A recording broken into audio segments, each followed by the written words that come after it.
জয় বড়ুয়া ভাইয়ের পাঠানো এবারের ঘটনাটির নাম শমশের। এই নামটি উনি দিয়েছেন, আর নামটি এই ঘটনার সাথে যথোপযুক্তই বটে। এর সাথে কিন্তু আরেকটি শিরোনাম আমি দিয়েছি, নিষ্ঠুরতা যেখানে অগোচরেই থাকে। প্রিয় লিসেনার্স, আমরা তো শুধু জিনদের নিষ্ঠুরতার কথাই বিভিন্ন ঘটনাতে শুনি, জিন আছর করেছে, জিন এটা করেছে, ওটা করেছে। কখনো কি মানুষের নিষ্ঠুরতার কথা শুনতে আমাদের ইচ্ছা করে না? যেখানে জিনই ভিকটিম থাকে। প্রিয় লিসেনার্স, অদ্ভুত ও ব্যতিক্রমী এই ঘটনাটি এখন আপনাদের সামনে উপস্থাপন করতে চাই। চলুন শুরু করি ঘটনা।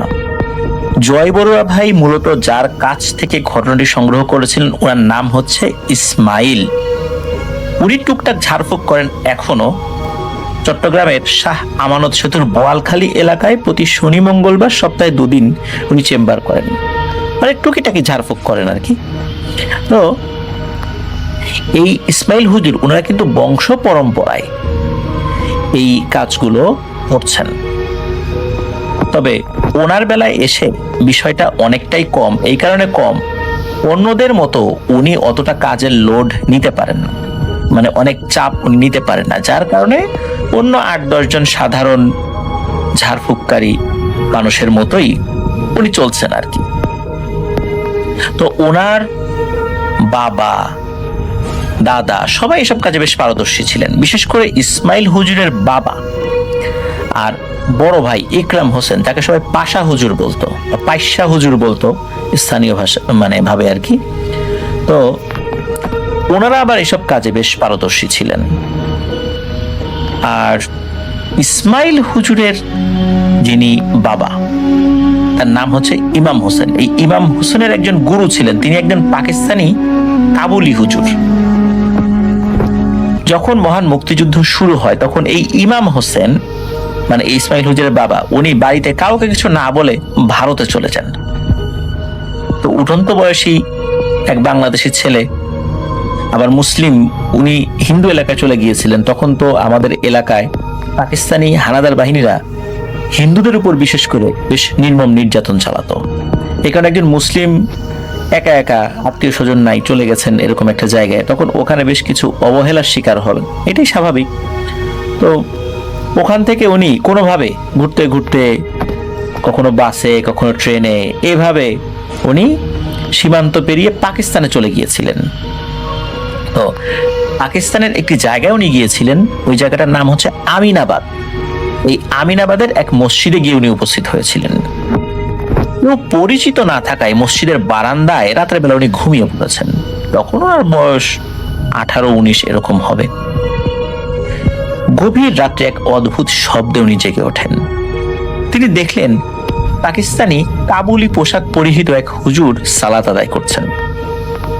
ওনার গলায় বিভিন্ন ধরনের মালা, উনি যখন সেজদা দিচ্ছিলেন তখন গলায় থাকা বিভিন্ন পুঁথির মালা, মাদুলি এসবের আওয়াজ হচ্ছিল। কারণ উনি যখন সেজদা দিচ্ছেন গলার ওই মাদুলি বা পুঁথিগুলো ফ্লোরে লাগছিল, তখন এক ধরনের ঝুনঝুন টাইপের শব্দ হচ্ছিল।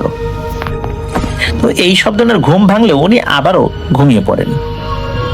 এবার তার আবারও মানে পুনরায় ঘুম ভাঙে একটা কোমল হাতের স্পর্শে। চোখ খুলে দেখেন ওই কাবুলিওয়ালা হুজুর তার কপালে হাত বুলিয়ে দিচ্ছেন। তিনি তো হতচকিত হয়ে উঠে যান। অপরিচিত হুজুরটি তার কপালে হাত বুলাচ্ছে। তখন ওই হুজুরটি বলে ওঠে, ভয় পাস নে বাবা, ফজরের নামাজের সময় হয়েছে, নামাজ পড়ে নে। তুই ক্ষুধার্ত, আমি তোকে খাবার দিব, তার আগে আয় আমরা নামাজ পড়ে নি। এসব বলে সেই হুজুর নিজেই মসজিদের ভেতরে ঢুকে নামাজে দাঁড়িয়ে গেলেন। ইমাম হোসেন কিছুক্ষণ হতবিহ্বল হয়ে দাঁড়িয়ে পরবর্তীতে ওযু করে নামাজে দাঁড়িয়ে যান। নামাজ শেষে মসজিদের বাইরে গিয়ে দেখেন সেই হুজুর হাসি মুখেই তার দিকে তাকিয়ে আছেন আর বলছেন, ওরে পাগল, এত বড় হলি, মুসলিম ঘরের সন্তান, এখনো ভালো করে নামাজ পড়তে জানিস না ঠিক করে? যেমন মন চায় তেমন করে কি তাকে ডাকলে তিনি সাড়া দেবেন? তবে তাকে ডাকার জন্য তুই যে দাঁড়িয়েছিস তাতেই পরম করুণাময় খুশি, কারণ তিনি মহান এবং বরকতময়। আয় চল আমরা যাই। অপরিচিত মানুষের মুখে বাংলা ভাষায় কথা উনি শুনছেন, কারণ পাকিস্তানে ওইখানে গিয়ে বাংলা ভাষায় কারো মুখে কথা শুনবেন, ওখানে তো উর্দু ভাষায় কথা বলে সবাই। তো বাংলা ভাষায় কথা বলার কারণে উনি চিন্তা করলেন যে, মানে ইমাম হোসেন চিন্তা করলেন যে হয়তোবা ইনিও বাংলাদেশি হবেন, এখানে আছেন বা আত্মীয় স্বজনরা এখানে আছে, এই কারণে মুক্তিযুদ্ধের সময় এখানে এসেছেন, বা আগে এসেছেন এখন যেতে পারছেন না দেশে, এরকম চিন্তা করেছেন আর কি। তো শুরুর দিকে অপরিচিত মানুষের সাথে যেতে তার মন সায় দিল না। চুপচাপ দাঁড়িয়ে আছে দেখে সেই হুজুর আবার তাকে বলে ওঠে, আরে ভয় পাস না রে বাপ, আমি জানি তুই এদেশে পালিয়ে এসেছিস, আমিও তোর মতোই পলাতক, বহুকাল বহু দেশে পালিয়ে বেরিয়েছি, সংসার ধর্ম করি নাই, আয় আমার সাথে আয়, কোনো ভয় নাই। তো ইমাম হোসেনের মনে কিছুটা আশার আলো জাগে, কিছুটা আশ্বস্ত হয় আর কি। উনি সেই অপরিচিত কাবুলি পোশাক পরা মানুষটার পেছন পেছন যেতে লাগলেন। বেশ কিছু দূর হাঁটার পর ওনারা একটা মোটামুটি জনমানব কম এমন একটা জায়গায় একটা গাছের নিচে গিয়ে বসেন। সেই মানুষটি ইমাম হোসেনকে বলেন, কি ভয় লাগছে? কিছুক্ষণ চুপ থেকে ইমাম হোসেন সেই অপরিচিত হুজুরকে জিজ্ঞেস করেন, আপনি কে? কিভাবে আপনি আমাকে চিনলেন? সেই হুজুর নাকি তাকে বলেন, আমি তো তোর নাম গ্রাম সবকিছু চিনি রে, তুই এত চিন্তা করিস কেন? এসব কথোপকথনের মধ্যেই হঠাৎ আরেকজন মানুষ কোথা থেকে এসে হালুয়া, রুটি এবং সাথে কিছু পানি এগুলো দিয়ে গেল তাদেরকে। আশেপাশে কোনো বাড়িঘর বা হোটেল না থাকায় ইমাম হোসেন বেশ অবাক হলেন, কোথা থেকে এলো এসব। এসব ভাবতে ভাবতে চিন্তার গভীরে যাবে, ঠিক তখনই সেই কাবুলি হুজুর তাকে বলে ওঠেন, আরে কি চিন্তা করছিস এত, বিসমিল্লাহ কর, তুই তো ক্ষুধার্ত। তিনিও নিজে একটা রুটি আর হালুয়া মুখে দিয়ে বিসমিল্লাহ বলে খেতে শুরু করলেন। বেশ ক্ষুধার্ত থাকার কারণে ইমাম হোসেনও বিসমিল্লাহ বলে সাত পাঁচ না ভেবে খেতে শুরু করলো। অদ্ভুত স্বাদের রুটি আর এমন হালুয়া জীবনে উনি যেন প্রথম খাচ্ছিলেন। ক্ষুধার্ত ছিলেন, বেশ গোগ্রাসেই খাবার খাচ্ছিলেন। এইভাবে গোগ্রাসে খাবার খাওয়া দেখে হুজুর তাকে বলে উঠলেন, আরে পাগল, আস্তে খা, আস্তে খা, সবকিছু তোর জন্যই, কেউ ছিনিয়ে নিয়ে যাবে না রে, ধীরে সুস্থে খা, গলায় আটকে যাবে তো। বেশ কিছু খাবার খাওয়ার পর ইমাম হোসেন হঠাৎ খেয়াল করলেন যে সেই হালুয়া রুটির বেশিরভাগই রয়ে গেছে। তো মনে মনে অবাক হলেন যে এত খেলো তারপরও বেশিরভাগ খাবারই রয়ে গেল। এবার সেই হুজুর কাকে যেন উদ্দেশ্য করে বললেন, মানে অন্য ভাষায় বলেছিলেন যে, শমশের আজ ভি তুনে হামে পান দেনে মে ভুল গায়া, মানে শমশের আজও তুই আমাকে পান দিতে ভুলে গেলি।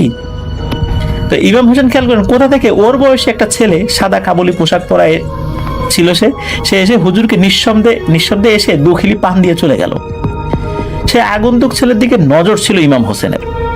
তার দৃষ্টি নিজের দিকে ফেরাতে সেই হুজুর ইমাম হোসেনকে বলে উঠলেন, কি দেখছিস রে, তোর খিদে কমছে তো? হুজুরের দিকে তাকিয়ে পুনরায় আবার ওই ছেলেটা যেদিকে এসেছিল বা চলে গেল ওইদিকে তাকাতেই দেখে সেই ছেলেটা নেই। ইমাম হোসেন জিজ্ঞেস করে ওই হুজুরকে, হুজুর ছেলেটা কে? তখন হুজুর বলেন, ওর নাম শমশের, এসব খাবার ওর বাড়ি থেকেই নিয়ে এসেছে, কিন্তু এখানে তো কোনো বাড়িঘর নেই, বলল ইমাম সাহেব, মানে ইমাম হোসেন আর কি। তো হুজুর বেশ উচ্চ স্বরে হেসেই বললেন যে, আল্লাহর পৃথিবীতে তোর আর আমার বলে কিছু আছে নাকি রে পাগল, সবকিছুর মালিক তো একজনই, নে ওঠ, হাঁটা শুরু করি। উনি রহস্যময় এই ধরনের একটা উত্তর দিলেন। এরপর দুজনেই আবার হাঁটা শুরু করলেন, কোথাও না দাঁড়িয়ে। অচেনা দেশে কোথায় কোথায় যে হেঁটেছে ইমাম হোসেন ওনার পিছু পিছু, কিছুই জানেন না উনি। শুধু জোহরের সালাতের সময় একটা মসজিদে এসে তারা সালাত আদায় করে আবার হাঁটতে শুরু করে। একটা অদ্ভুত বিষয় খেয়াল করে ইমাম হোসেন, ওই যে যিনি হুজুর, উনি কেবল যখন বসেন তখনই কথা বলেন, বাকিটা সময় হাতে তসবিহ নিয়ে আমল করতে থাকেন, নিশ্চুপ পথ চলতে থাকেন। তবে কেউ সালাম দিলে সুন্দর করে তার সালামের জবাব দেন। কিছুক্ষণ যাওয়ার পরও আবার তারা উপস্থিত হন একটা খোলা মাঠের সামনে। ছায়াযুক্ত একটা স্থান দেখে বসে পড়েন দুজনে। হুজুর বলে ওঠেন, जोर से प्यास लगा है रे शमशेर, कुछ पीने के लिए लाओ, और बहुत ভুক লাগি হয়, মানে অনেক চেষ্টা পেয়েছে শমশের, কিছু পানি আনো আর কিছু খিদেও পেয়েছে, এরকম যার উত্তর মানে বাংলা করলে যেটা হয়। ইমাম হোসেন খেয়াল করলেন কোথা থেকে সেই ছেলেটা আবার এসে তাদেরকে লাল রঙের কিছু পানীয় আর বেশ কিছু খাবার ফল দিয়ে গেল। বিসমিল্লাহ বলে হুজুর পানীয় পান করে খাবার খেতে লাগলেন। এতক্ষণ অবাক হয়ে কাণ্ড দেখতে থাকা ইমাম হোসেনকে হুজুর পুনরায় ডেকে কিছুটা দৃষ্টি বিভ্রান্ত করে দিতে সেই অপরিচিত ছেলেটা এদিকে উধাও। হুজুরও চাচ্ছিলেন যে ও কিছুটা দৃষ্টি ফেরা। তো হুজুর বলেন যে আগে খেয়ে নে রে পাগল, তারপর সবকিছুই খুলে বলবো। যথারীতি ইমাম হোসেন খেয়াল খুশি মতো পেট ভরে খেলো। কিছু খাবার জীবনে সে কখনো দেখেও নাই। এবারও সে একই কাণ্ড। দুজনে এত খাবার খাওয়ার পরও বেশিরভাগ খাবারই রয়ে গেছে। হুজুর জিজ্ঞেস করে, পেট ভরেছে? ইমাম হোসেন বলেন, জি আলহামদুলিল্লাহ পেট ভরেছে। এবার হুজুর বলেন, নে এবার কিছুক্ষণ ঘুমিয়ে নে। ইমাম হোসেন খেয়াল করেন হুজুর নিজে না ঘুমে তসবিহ নিয়ে কি যেন আমল করেই চলেছেন। অপ্রয়োজনে একটা কথাও তিনি বলেন না। তো এসব চিন্তা করতে করতে কখন যে ইমাম হোসেন ঘুমিয়ে গেছেন উনি কিছু জানেন না। যখন তার ঘুম ভাঙে তখন তিনি দেখেন তাকে ঘিরে 4-5 জন তারই বয়সী ছেলেরা বসে আছে। অপরিচিত এতগুলো মুখ একসাথে দেখে সে তো খুবই অবাক হয়ে যায়, ধর্মরিয়ে উঠে পড়ে এবং সে নিজেকে আবিষ্কার করে একটা ধবধবে সাদা ভবনের ভেতর। চারদিকে তাকিয়ে ভয়ে সে যেই না কান্নাকাটি করতে যাবে এমন সময় দেখতে পায় একটু দূরে সেই হুজুর চোখ বন্ধ করে তসবিহ নিয়ে আমল করছেন। ইমাম হোসেন তো দৌড়ে তার কাছে গিয়ে হাত চেপে ধরে বলেন যে, হুজুর আমাকে কোথায় নিয়ে এসেছেন? হুজুর চোখ খুলে বলেন, ভয় পাস নে, আগে গিয়ে গোসল করে নে, নামাজের সময় হলো বল। হুজুরের কথায় আশ্বস্ত হলে ইমাম হোসেন দেখলো সেই শমশেরকে। সে এসে তাকে একদিকে নিয়ে যাচ্ছে। একটু পরে ইমাম হোসেন দেখলো তারা একটা অনেক সুন্দর পুকুরের মতো একটা জায়গায় এসে উপস্থিত হয়েছে। এত সুন্দর পানির পুকুর জীবনে কখনো সে দেখেনি। নেমে গোসল সেরে উঠতে এসে দেখলো শমশের তার জন্য সাদা কাপড়ের কাবুলি পোশাক নিয়ে দাঁড়িয়ে রয়েছে। সে কাপড় চেঞ্জ করে আবার আগের ভবনে আসতেই দেখে শত শত সাদা পোশাকের অদ্ভুত গড়নের সব মানুষের অবয়ব সারি সারি করে দাঁড়িয়ে আছে, তারা নামাজ আদায় করবে বলে। ইমাম হোসেন এক কোনায় দাঁড়িয়ে যায়। খেয়াল করলো নামাজ শুরু হবার সাথে সাথেই এতক্ষণ মানুষের অবয়বে থাকা সবার আকার আকৃতি পুরোটাই চেঞ্জ হয়ে গেছে। কেউ লম্বা একটা রশির মতো সাদা আলো, কেউ গোল একটা সাদা বলের মতো আলো, কেউ বা সাদা ধোয়ার মতো বিরাজ করছে, অথচ কেউই তাদের নামাজের কাতার থেকে এক বিন্দু সরছে না। ইমাম হোসেন কিন্তু নামাজেই দাঁড়িয়েছিল, কিন্তু হঠাৎ করে এই দৃশ্য দেখে নামাজের ভিতরে এসে তাকিয়ে এগুলো দেখছে। আর ওই জিনিসগুলো তাদের ওই আকৃতিতে তারা নামাজ আদায় করছে। এসব কোত্থেকে এলো? আর এই ধরনের অতিকায় দৃশ্য দেখে এক পর্যায়ে ভয়ে চোখ বন্ধ করে কোন রকমে মাটিতে বসে আল্লাহ আল্লাহ করতে থাকে ইমাম হোসেন। কিছু সময় পর নামাজ শেষে তার মনে হলো ওই ভবনে আর কেউ নেই। এবার সে ভয়ে মাথা তুলে দেখে পুরো ভবনটাই খালি। এতক্ষণ লোকে একদম লোকারণ্য ছিল এই জায়গাটা, হঠাৎ করে কেমন যেন উধাও হয়ে গেল। সে ভালো করে চারদিকে খেয়াল করতে দেখে কিছু দূরে সেই হুজুর যথারীতি তসবিহ নিয়ে আমল করে চলছে। দৌড়ে গিয়ে তাকে বলেন, আমি চলে যাবো এখান থেকে, আমাকে নিয়ে যান, এটা তো মানুষ না, এ কোথায় নিয়ে আনলেন আমাকে?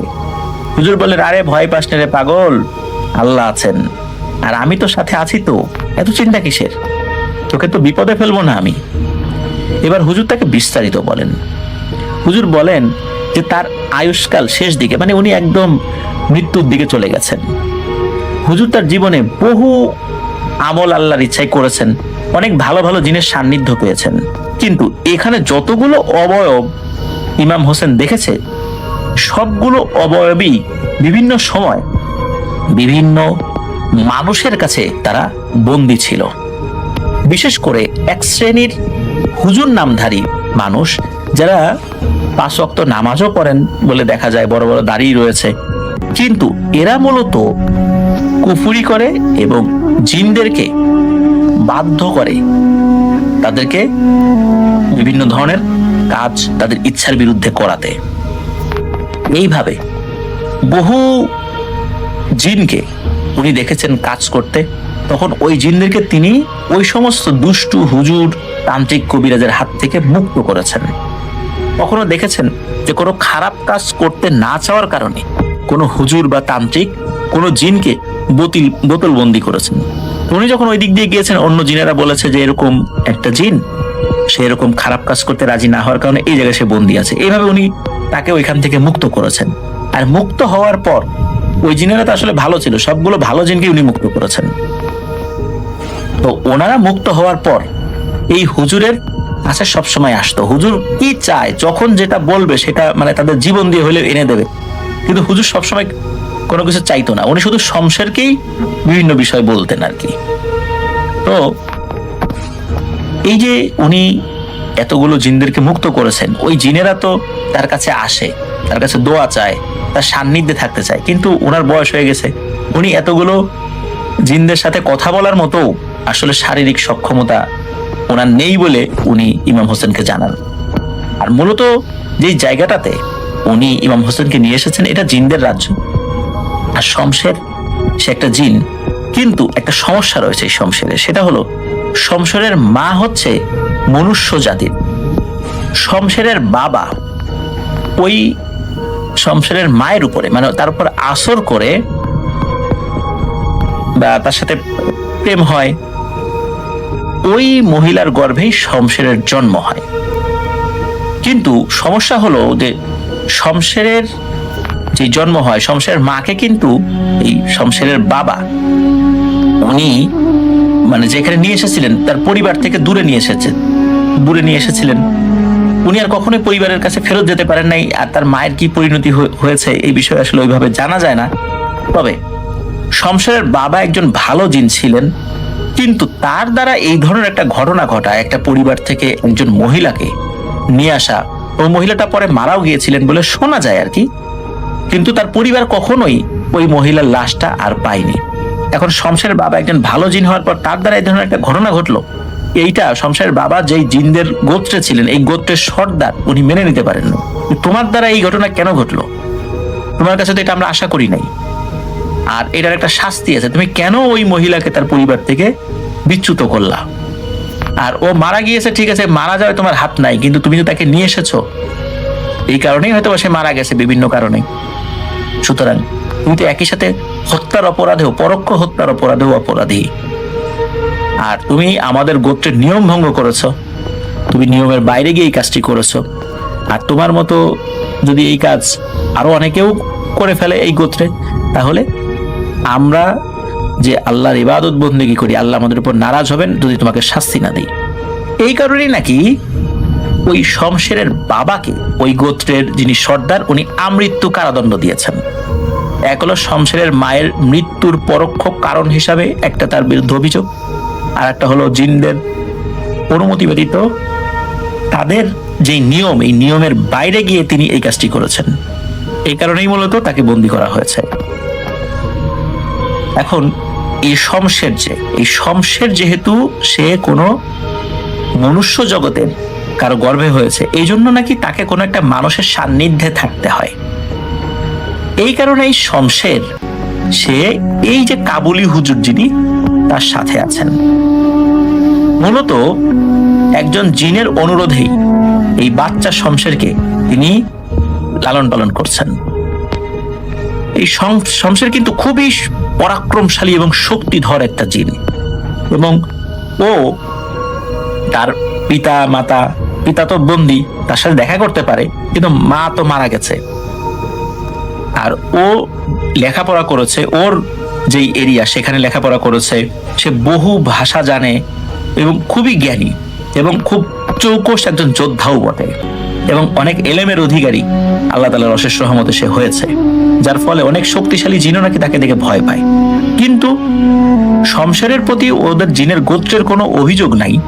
শমশের ওদের গোত্রের সবসময় আসা যাওয়া করতে পারে, গোত্রের প্রতি অনুগত। তার পিতার জন্য সে গোত্রের প্রধানের কাছে ক্ষমাও চায়। তো গোত্র প্রধান বলেছে যে যখন মনে হবে তার, তখন সে এই বিষয়টা বিবেচনা করবে। কিন্তু এতটুকুই থেমে গিয়েছে আর কি গোত্র প্রধান। আর শমশের সে তার মতো করেই সে এলেম কালাম শিখেছে, তার গোত্রেও সে শক্তিশালী জিন হিসেবে পরিচিত, কিন্তু তাকে একজন মানুষের সান্নিধ্যে থাকতেই হবে। এই জন্যই মূলত অন্য জিনদের অনুরোধে এই কাবুলি হুজুর শমশেরকে তার সাথে রেখেছেন। আর শমশের সে সবসময় এই কাবুলি হুজুরের সান্নিধ্যে চলে আসেন যখনই কাবুলি হুজুর তাকে স্মরণ করেন, আর যেটা চান সেটা শমশের তার সাধ্য অনুযায়ী দেওয়ার চেষ্টা করেন।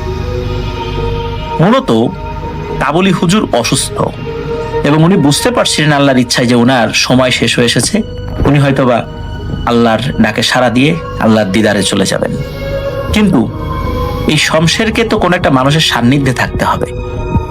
ওই কাবুলি হুজুরের ভয় ছিল কোনো খারাপ মানুষের সান্নিধ্যে যদি শমশের চলে যায়, সেই খারাপ মানুষ শমশেরকে দিয়ে জোর করিয়ে কোনো খারাপ কাজ করিয়ে নিতে পারে, যেটা শমশের কখনোই পছন্দ করে না। কিন্তু শমশেরও বাধ্য হবে, কারণ সে একটা মানুষের সান্নিধ্যে থাকতে তার জন্য সেটা জরুরি, মানে থাকতেই হবে তাকে। তো এই ছেলেটাকে মূলত ইমাম হোসেনকে দেখে এই কাবুলি হুজুর পছন্দ করেছিলেন, আর তিনি চান শমশেরকে তার হাতে সোপর্দ করে দিতে। আর তার যে জিনেরা রয়েছে তারাও যেন তার ইন্তেকালের পরে ভালো কোনো আল্লাহওয়ালা ব্যক্তির সান্নিধ্যে চলে যান। আর তারা যদি চাইলে এই ইমাম হোসেন যিনি এই হুজুর, তার কাছেও থাকতে পারেন, এটা তাদের ইচ্ছা, কোনো জোরাজুরি নেই। তখন ওই কাবুলি হুজুর আরো বলেন যে শমশের কিন্তু কোনো সাধারণ জিন নয়, তাকে দিয়ে তুমি অনেক কাজ করাতে পারবা, সে তার জগতেই থাকবে, শুধু তুমি যখন ডাকবা তখনই সে সাড়া দেবে, আর সে ওই কাজটি করে আবার তার জগতে সে চলেও যাবে। তো এরকম বেশ কিছু তথ্য দেন। আর ওই হুজুর ইমাম হোসেনকে প্রয়োজনীয় সবগুলো আমল শিখিয়ে দেন, আর নিজের দেশে নিজ বাড়িতে চলে যেতে পারেন। এখন হঠাৎ করে এতগুলো কাজের চাপ উনি নিতে পারবেন না, এটা বোধ করেছিলেন যে ওই কাবুলি হুজুর। তখন ইমাম হোসেনকে বলেন যে তুমি পারবা, আস্তে আস্তে এটা করো, আর তুমি এখন খাবার দাবার খেয়ে ঘুমিয়ে পড়ো। তো উনি যখন খাবার দাবার খেয়ে ঘুমিয়ে পড়েছেন, মানে ইমাম হোসেন উনি ঘুম ভেঙে দেখেন উনি একটা খোলা মাঠের সামনে বসা। অবাক ব্যাপার। কিন্তু যেই খোলা মাঠে বসেই ওই কাবুলি হুজুর ইমাম হোসেনকে বিভিন্ন বিষয়ে পরামর্শ দিয়েছিলেন, আমল শিখিয়েছিলেন, শমশের বিষয়ে বলেছিলেন, সেই খোলা মাঠটাই, কিন্তু আশেপাশে কোনো কিচ্ছু নাই, ওই যে অট্টালিকা নাই, কোনো কিচ্ছু নাই, এত সুন্দর সুন্দর জিনিস কিছুই নেই। তো উনি তো চিন্তা করছেন, মনে হয় উনি ঘুম থেকে উঠেছেন, চারদিকে তাকিয়ে দেখেন সবকিছু ভোজবাজির মতো লাগছিল। উনি এদিক ওদিক ঘুরে বেড়াচ্ছেন, কি ব্যাপার, কোথায় আসলাম, কোথায় গেলাম। তো এই যে একটা দীর্ঘ সময় যে পার হয়ে গেছে, ইতিমধ্যে কিন্তু বাংলাদেশ স্বাধীন হয়ে গেছে। তো উনি জানতে পারেন উনি ভারতের একটা জায়গায় রয়েছেন, যেই জায়গাটাতে বাংলাদেশের বর্ডার রয়েছে, অথচ উনি ছিলেন পাকিস্তান। উনি বাংলাদেশের বর্ডার অনায়াসে পার হন, তখন তো এরকম বর্ডারে কড়াকড়ি ছিল। বর্ডার পার হয়ে ঘুরতে ঘুরতে ঘুরতে ঘুরতে অনেক সময় নিয়ে একটা সময় উনি ওনার নিজ এলাকায় ফেরত আসেন। তো উনি চিন্তা করেছিলেন যে এই যে পাকিস্তানের হুজুর বা এইসব যা কিছু হয়েছে, এটা মনে হয় স্বপ্নের মধ্যে হয়েছে, আসলে এগুলো শমশের টমশের কিছু না, এটা নিছক স্বপ্ন।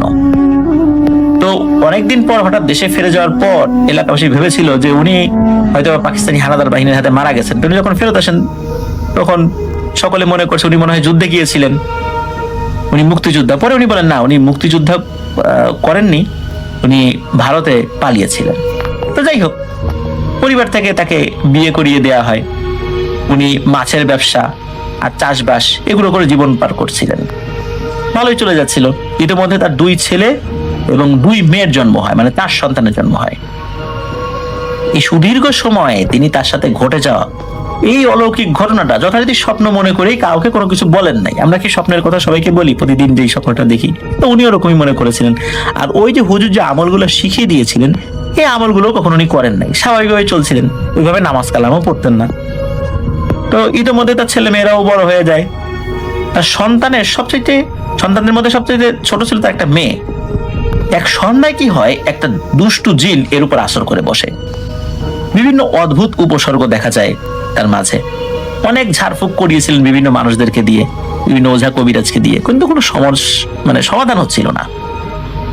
এদিকে তার বড় মেয়ের জন্য 2-1টা বিয়ের সম্বন্ধ আসলেও এই ছোট মেয়ে পাগল, জিনে ধরা, এই সমস্ত কারণে ওই মেয়ের বড় মেয়ের বিয়ের সম্বন্ধগুলো ভেঙে যাচ্ছিল। এই বিষয়টা নিয়ে খুব মনোকষ্টে ছিলেন ইমাম হোসেন। এদিকে তার ছোট মেয়ে, তার পাগলামি তো বেড়ে গিয়েছে এবং বেশ অসুস্থ হয়ে পড়ে, মৃত্যু শয্যায় চলে যায়, মানে মৃত্যুর আগের শেষ ধাপ বলা চলে, একদম মুমূর্ষ অবস্থা।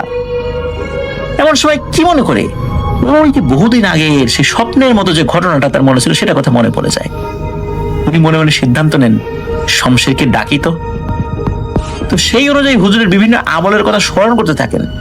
এতদিনে কিন্তু অনেক আমল উনি ভুলেও গিয়েছিলেন।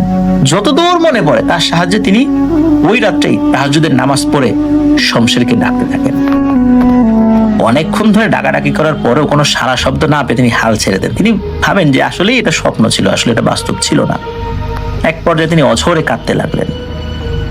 ঠিক এমন সময় অদ্ভুত এক আলোর ছটা সামনে আসে, আর চলে আসে শমশের। এদিকে সাথে সাথে তার যে ছোট মেয়ে, যার উপর জিনের আসর ছিল, অন্য ঘরে ছিল, সেই ছোট মেয়েটা চিৎকার চেঁচামেচি শুরু করে এবং জোরে জোরে চিৎকার দিয়ে বলতে থাকে, ওরে বাবা গো, ওরে মা গো, এটাকে আমাকে মাফ করে দেন হুজুর, আমি আর কখনো এখানে আসবো না, এই মেয়ের ধারের কাছে আমি থাকবো না, আমাকে মাফ করেন, আমাকে মাফ করেন, আমি চলে গেলাম। এই বলে চিৎকার করতে করতে আবার ওই মেয়েটা নিস্তেজ হয়ে ঘুমিয়ে পড়ে। এদিকে শমশেরকে দেখে ইমাম হোসেন প্রথমে ভড়কে যান। এতদিন পর তো মৃদু হেসে শমশের সালাম দিয়ে জিজ্ঞেস করেন, কেমন আছেন ইমাম সাহেব? এত বছর পর আমাকে মনে পড়লো? এতদিনে একবারও ডাকতে পারলেন না আমাকে? আমি তো আপনার সান্নিধ্যেই থাকি সবসময়, কারণ আমাকে অবশ্যই কোনো একটা মানুষের সান্নিধ্যে থাকতে হয়। সেই হুজুর বহুকাল আগেই আল্লাহর ডাকে সাড়া দিয়ে চলে গেছেন। আমি তো সবসময় অপেক্ষায় থাকি কখন আমাকে ডাকবেন, কিন্তু আপনি তো আমাকে ডাকেন না। এদিকে ভয়ে জড়সড় হয়ে ইমাম সাহেব খুবই ভয়ের মধ্যে আছেন, একটা আতঙ্কের মধ্যে, যে কি হচ্ছেটা কি। কিছুটা স্বাভাবিক হয়ে উনি জিজ্ঞেস করলেন, সত্যি কি আপনি শমশের, আমার সান্নিধ্যে থাকা সেই জিন শমশের? জবাব আসলো, জি আমি সেই শমশের। আপনি মনে করেছিলেন যে স্বপ্ন দেখেছেন, আসলে স্বপ্নটা সত্যিই ছিল। সাত পাঁচ না ভেবে ইমাম হোসেন বলে ওঠেন, আপনি আমার মেয়েটিকে বাঁচান, ওকে জিনে আচর করেছে। তো শমশের বলল যে আমাকে দেখেই তো সে পালিয়েছে, কাছে যাওয়ারও প্রয়োজন হয় নাই, আর কোনো সমস্যা নেই। এই কথা শমশের মুখে শোনার পর দৌড়ে ইমাম হোসেন তার মেয়েকে দেখতে গেলেন। দেখলেন তার মেয়ে ঘুমাচ্ছে। পরদিন থেকে তার মেয়ে পুরোপুরিভাবে সুস্থ। এরপর ইমাম হোসেন সেই অদ্ভুত স্বপ্নের মতো ঘটনাটা তার স্ত্রী সন্তানের কাছে সবিস্তারে প্রকাশ করেন। এক কান দোকান করে খবরটা চারপাশে ছড়িয়ে যেতে থাকে। ধীরে ধীরে ইমাম হোসেনকে মানুষ চিনতে পারে একজন কবিরাজ হিসেবে। দূর দূরান্ত থেকে মানুষ আসতে থাকেন তার কাছে, মানুষের জটিল সমস্যার সমাধান দিতে থাকেন তিনি শমশেরের মাধ্যমে। কালক্রমে ইমাম হোসেন বৃদ্ধ হতে থাকে, তার দুই ছেলেকে এসব কাজে হাতিখড়ি দিতে থাকেন। একটা পর্যায়ে তারা এসব কাজ শিখে যান। তবে শমশের কেবল ইমাম হোসেনের ডাকেই সাড়া দিতেন, যেহেতু ইমাম হোসেনই তার মালিক। বয়সের ভারে একেবারে শয্যাশায়ী হলে উত্তরাধিকার সূত্রে ইমাম হোসেন তার বড় ছেলে ইকরাম হোসেনকে শমশেরের দায়িত্ব বুঝিয়ে দেন। আর মূলত এই কলুষিত কাহিনীর শুরুটা হয় এখান থেকেই। শমশের কিন্তু দিনে শুধু দুবার আসতেন, দুবার দুটো চিকিৎসা করতেন। এটা ছিল তার একটা সীমাবদ্ধতা, এবং এটাই সবসময় সে বলে গিয়েছে যে দুবার এসে সে এই কাজটা করতে পারবে। এইভাবেই চলছিল। কিন্তু এই যে ইসমাইল হুজুর, ইনি কিন্তু নারায়ণ নামক একজন কবিরাজ টাইপের লোকের একজন সতীর্থ, তারই শিষ্য আর কি। আর এই যে ইসমাইল হুজুরের বড় ভাই হলো ইকরাম হোসেন, যাকে সবাই পাশা হুজুর বা স্থানীয়ভাবে পাইশা হুজুর বলে চেনে। বাবা ইমাম হোসেনের কাছে শমশের দায়িত্ব পাওয়ার পর বাবার মৃত্যু অবধি কিন্তু সবকিছু ঠিকঠাক চলছিল। সাধারণ মানুষের কেবল উপকার করেই নামমাত্র হাদিয়ার বিনিময়ে চলছিল সেবামূলক কার্যক্রম। কেউ দিলে দিল, না দিলে নাই, চাইতেও না কোনো কিছু। একটা নির্দিষ্ট সময় পরে ইমাম হোসেন ইন্তেকাল করেন। একটা কথা আছে, যা দিয়ে ভালো করা যায় প্রয়োজনীয় ব্যবহারে, তা দিয়ে খারাপও করা যায়। সেই কথার আলোকেই কিনা এই ইকরাম হোসেন বা পাইশা হুজুর, তিনি বাবার পথে হাঁটলেন না, তিনি হাঁটলেন উল্টো পথে। কালো জাদু আর শিরক এবং কুফরি কাজের মধ্যে উনি ঢুকে গেলেন। কোন রোগী আসলে উনি অদ্ভুত ভাবে একটা পদ্ধতি অবলম্বন করতেন। একটা ছক বা পাশা খেলার মতো তার ভাগ্য নির্ধারণ করতেন যে রোগী সুস্থ হবে কিনা। যদি দেখা যেত সেই রোগী সুস্থ হবে না, দেখা গেল যে তোমার জন্য আমি মনে মনে 5 সংখ্যাটা ধরেছি, ছুড়লাম, 5 পড়ে নাই, পড়েছে 2, তার মানে তোমার সমস্যার সমাধান হবে না, তুমি চলে যাও। তখন সেই রোগী তো কান্নাকাটি করতো, তখন বলতো তোমার হাদিয়া বেশি দিতে হবে। তো এইভাবে সে এই পাশা খেলা বা ছক্কা খেলার মাধ্যমে যেহেতু মানুষের ভাগ্য নির্ধারণ করে হাদিয়া নির্ধারণ করতেন যে তার হাদিয়া কি হবে, এইটা সেইটা। তো এই জন্যই এলাকায় তার নাম হয়ে যায় পাইশা হুজুর বা পাশা হুজুর। হত দরিদ্র যেই লোকেরা সবসময় ওখানে ভিড় জমাতো, অল্প কিছুদিনের মধ্যেই হত দরিদ্র লোকেরা সেই বাড়ির ছায়াও মারাতেন না, কারণ ওখানে তাদের যাওয়া আসলে সাধ্যের মধ্যে ছিল না। শুধু ধনী মানুষরাই তার রোগী ছিলেন, আর ধনী মানুষরা তারা নিজেদের শত্রুকে কুপকাত করার জন্য এই পাশা হুজুরকে ব্যবহার করতে শুরু করলেন, আর পাশা হুজুরও সেটাই চাচ্ছিলেন। এই একরাম হোসেন শমশেরের দিনে কেবল 2টা রোগীর চিকিৎসা দেওয়ার নিয়মটা বন্ধ করেন, এবং শমশের ছিল স্বাধীন, সে ইচ্ছা মতো আসতো, ডাকলে আসতো, চলে যেত, দিনে 2বার আসতো, 2টো রোগী দেখতো। শমশেরকে সে তদবিরের মাধ্যমে বন্দি করে ফেলে। এখন শমশের তার জগতে ফেরত যেতে পারে না। দিনে রাত্রে ইকরামের ইচ্ছা মতো রোগীর কাজ সে করত, তার অনিচ্ছা সত্ত্বেও, তার সে বাধ্য। তাকে দিয়ে জোর করে বিভিন্ন কুফরি কাজ করানো হতো, বিভিন্ন অন্যায় কাজ করানো হতো, মানুষের ক্ষতির কাজ করানো হতো। শুধু তাই না, এই শমশেরকে ইকরাম হোসেন নিজের বডিগার্ড হিসাবে নিয়োগ করে এবং পুরো এলাকায় একটা ত্রাস সৃষ্টি করে এই ইকরাম হোসেন, যেটা শমশের কখনোই চাইতো না। শমশের তার পরিবারের কাছে দেখা করতে যেতে পারতো, তার বউ বাচ্চা ছিল, যদি ইকরাম হোসেন অনুমতি দিত। অনুমতি ছাড়া কোনোভাবেই সে যেতে পারতো না। আর শমশেরকে দিয়ে সে আরো বিভিন্ন জিনদেরকে হাজির করাতো, ওগুলোকেও বন্দি করে ফেলতো। আর এভাবেই সে বিভিন্ন ধরনের খারাপ কাজের মধ্যে ঢুকে যায়। জিন হাজির করিয়ে কাজ করা আর বন্দি জিনকে দিয়ে ইচ্ছা মতো কাজ করা কিন্তু অনেক পার্থক্য রয়েছে। আর শমশেরকে দিয়ে তো তার বিভিন্ন ধরনের হীন কর্মগুলো করেই যাচ্ছিল, কিন্তু যার উৎপত্তি আছে তার বিনাশও কিন্তু নিশ্চিত। কুফরি কালামের কাজে তিনি নাকি এতটাই ব্যস্ত হয়ে পড়েছিলেন, মানে ইকরাম হোসেন, যে বিয়ের পরে নিজের বউকেও তালাক দিতে উনি অবশিষ্ট রাখেননি। একবার নাকি একটা কাজ আসে এই পাশা হুজুরের কাছে, মানে ইকরাম হোসেনের কাছে। সেটা হলো একটা জায়গা দখল করতে হবে। এই জায়গাটা নাকি জিনদের ভিটা, এবং ওইখানে ওই জায়গাটা দখল করে বাড়ি করে দিতে হবে। অনেক নামি দামি তান্ত্রিক, কবিরাজ, বৈদ্য পার করে নাকি সেই লোক এসেছে এই পাশা হুজুরের কাছে, মানে ইকরাম হোসেনের কাছে। যথারীতি এই ইকরাম হুজুর চিন্তা করলেন যে তার এই যাবৎকাল পর্যন্ত করা সবচেয়ে জটিল কাজের মধ্যে এইটা একটা। হুকুম দিলেন শমশেরকে, শমশের বিস্তারিত জানাও, এটা কি? বিস্তারিত জেনে শমশের বলল, শমশেরের জীবনের বিনিময়ে হলেও কাজটা করতে পারবে না সে, কেননা এই জায়গায় বহু পুরনো একটা জিনদের আবাসস্থল, বহুকাল ধরেই তাদের অস্তিত্ব, এইখানে তাদের অনেক স্মৃতি রয়েছে, এখানে তাদের পূর্বপুরুষদের কবরও রয়েছে। আর এই কলোনি দখল করতে গেলে ওই গোত্রের সকল জিনকেই নাকি হত্যা করতে হবে, এবং ওই গোত্রের জিনেরা খুবই নিরীহ, শান্ত স্বভাবের। তবে কেউ আক্রমণ করতে আসলে সেটা প্রতিহত করে, কিন্তু পাল্টা আক্রমণ করার জন্য যায় না।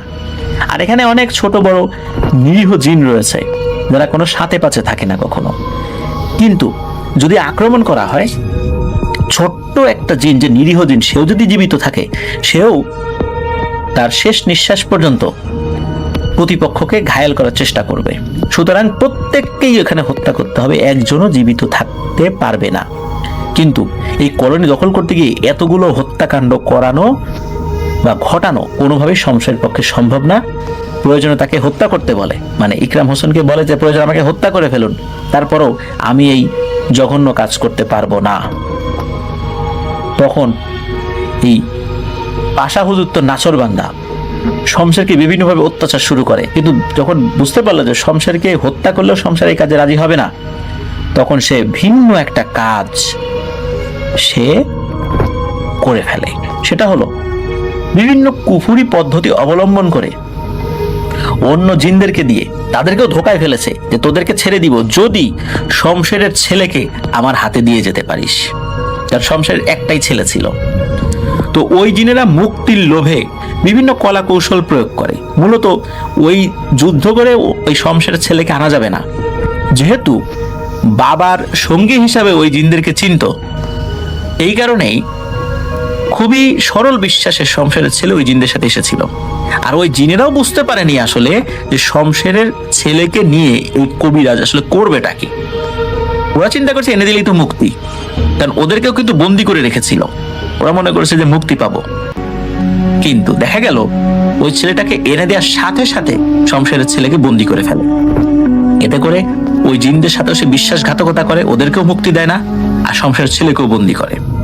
শমশেরের সবচেয়ে দুর্বল জায়গা ছিল কিন্তু এইটা, কারণ শমশেরের মা নাই, মারা গেছে। বাবা তারই গোত্রের কারাগারে বন্দি, তার স্ত্রী আছে, সন্তান আছে, এটা নিয়েই তার পরিবার। সে নিজেও কিন্তু একরকম বন্দি হয়ে আছে। সান্নিধ্যে থাকার বন্দি থাকা এক জিনিস না, এরপরে তার ছেলেকে নিয়ে বন্দি করেছে। আর ওই সময় শমশেরকে বলে, তোমার ছেলেকে কিন্তু মেরে ফেলবো যদি ওই ভিটাটা খালি না করো। শেষ পর্যন্ত শমশের রাজি হয়। শমশের সে ওই গোত্রের প্রতিটা জিনকে হত্যা করেছিল। শমশেরের শক্তির সাথে ওরা পেরে উঠতে পারছিল না, কারণ ওরা নিরীহ গোত্রের জিন ছিল, যার কারণে ওইরকম প্রবল ক্ষমতাশালী জিন ওরা না থাকার কারণে বহু সংখ্যক জিন নিহত হয় শমশেরের হাতে। শমশের যখন এই কাজ করছিল, ওর চোখ দিয়ে নাকি অঝোর ধারায় পানি পড়ছিল, আর সে বাধ্য হচ্ছিল নিজের সন্তানকে বাঁচানোর জন্য। সারা রাত ওই জায়গার তাণ্ডব চলেছিল, দূর থেকে লোকজন চিৎকার চেঁচামেচি শুনেছিল। সকালবেলা গিয়ে দেখে ওই ভিটার উপর যত গাছ রয়েছে সবগুলো যেন দুমড়ে মুচড়ে ভেঙে গেছে, এরকম অবস্থা ছিল। যাই হোক, এক বিভীষিকাময় হত্যাকাণ্ড চালিয়ে এসে নিজের ছেলের বন্দি দশার অবসান চায় শমশের। কিন্তু কথায় বলে মানুষ খেতে পেলে কিন্তু শুতে চায়, তাই না? ঠিক একইভাবে এই পাশা হুজুর শমশেরের দুর্বলতাটা কিন্তু ধরে ফেলে, যে ওর সবচেয়ে বড় দুর্বলতা ওর ছেলে, সুতরাং এটাকে ছেড়ে দিলে তো ঝামেলা। আর এই দুর্বলতাটাকেই খুব ভালো করে কাজে লাগানোর চেষ্টা করেন এই বদমাশ পাশা হুজুর। এদিকে শমশেরের গোত্রের বাকি জিনের নাকি শমশেরের ছেলেকে ধরে আনা জিনদের বিরুদ্ধে লড়াই ঘোষণা করে, যে এত বড় সাহস, শমশেরের ছেলেকে বুঝিয়ে নিয়ে গেছে। কিন্তু ওরা বলে যে আমাদের আসলে করার কিছু ছিল না, আমাদেরকে এইভাবে ধোঁকা দিয়েছে। একটা পর্যায়ে ওই জিনদেরকে বন্দি করে। তখন কিন্তু ওই জিনেরা শমশের ইকরাম হোসেনের বন্দিদশা থেকে মুক্ত হয়ে ওদের বন্দিদশায় চলে যায়। এত বড় সাহস সে কোথায় পেল যে এই শমশের ছেলেকে ধোঁকা দিয়ে নিয়ে গেছে। তো যাই হোক, এরকম কিন্তু ঘটনা ওইদিকে ঘটছিল। আর এসব যে ঘটছে এটা কিন্তু ইকরাম হোসেন আজ করতে পারে নাই। ইকরাম হোসেন তো তার জঘন্য খেলায় মেতে উঠেছে, যে শমশেরকে সে এমন ভাবে বন্দি করেছে যে অন্য কোনো জিন যদি ইকরাম হোসেনকে আক্রমণ করতে আসে, শমশের যেটা যেন তাকে প্রতিহত করতে পারে, মানে বডিগার্ড বানিয়েছে আর কি। কিন্তু একটা সময় কিন্তু সেই ঘটনার অবসান ঘটার দিকেই চলে যায়। একবার কি হয়, একটা রোগী আসে, তার উপর খুব শক্তিশালী একটা জিন আছর করেছে। তো যখন ওই চিকিৎসার সময় ওই জিনকে হাজির করা হয় এবং হাজির করার জন্য রুকিয়া শুরু করেন, তখন ওই সময় ওই জিনের আত্মীয় স্বজন আরো শক্তিশালী জিনেরা, ওরা শমশেরের থেকে শক্তিশালী না কিন্তু তারাও শক্তিশালী, এরা এই ইকরাম হোসেনের চারদিকে হাজির হয়ে যায়। ওরা প্রথমে শমশেরকে দেখে ভয় পেয়েছিল যে শমশের হয়তো ওদেরকে আক্রমণ করবে, কিন্তু দেখে যে শমশের চুপচাপ দাঁড়িয়ে আছে। তখন ওই জিনেরা বুঝতে পারে শমশের তাদেরকে কিছুই করবে না, বরং শমশেরের মৌনতাই বলে দিচ্ছে যে এই ইকরাম হোসেনকে আক্রমণ করার জন্য। ইকরাম হোসেনের তো কোনো চিন্তাই নাই, শমশের তো আছেই। কিন্তু যখন ওই জিনেরা হঠাৎ করে আক্রমণ করে, উপস্থিত অনেকেই দেখেছিল বসে আছে ইকরাম হোসেন, হঠাৎ করে তার নাকে মুখে রক্ত এসে ওইখানেই ছটফট করতে করতে মারা যান। উপস্থিত সবাই মনে করেছেন হয়তো স্ট্রোক করে মারা গেছেন ইকরাম হোসেন। কিন্তু পরবর্তীতে এই যে ইসমাইল হুজুর, উনি যখন রুকিয়া করে অন্য জিন হাজির করেন, তখন বিস্তারিত বিবরণ পাওয়া যায়। মূলত জিনদের পরামর্শ অনুযায়ী ইসমাইল হুজুর সবকিছু জানতে পারেন এবং জিনেরা বলে দেন যে আপনি শমশেরকে মুক্তি দিয়ে দেন। এইভাবে আপনার ভাই শমশেরকে বন্দি করে রেখেছে, তার ছেলেকে বন্দি করে রেখেছে, শুধু তাই না, আরো অনেক ভালো জিনদেরকেও সে বন্দি করে বিভিন্ন কাজ করছে, আপনি মুক্তি দিয়ে দেন।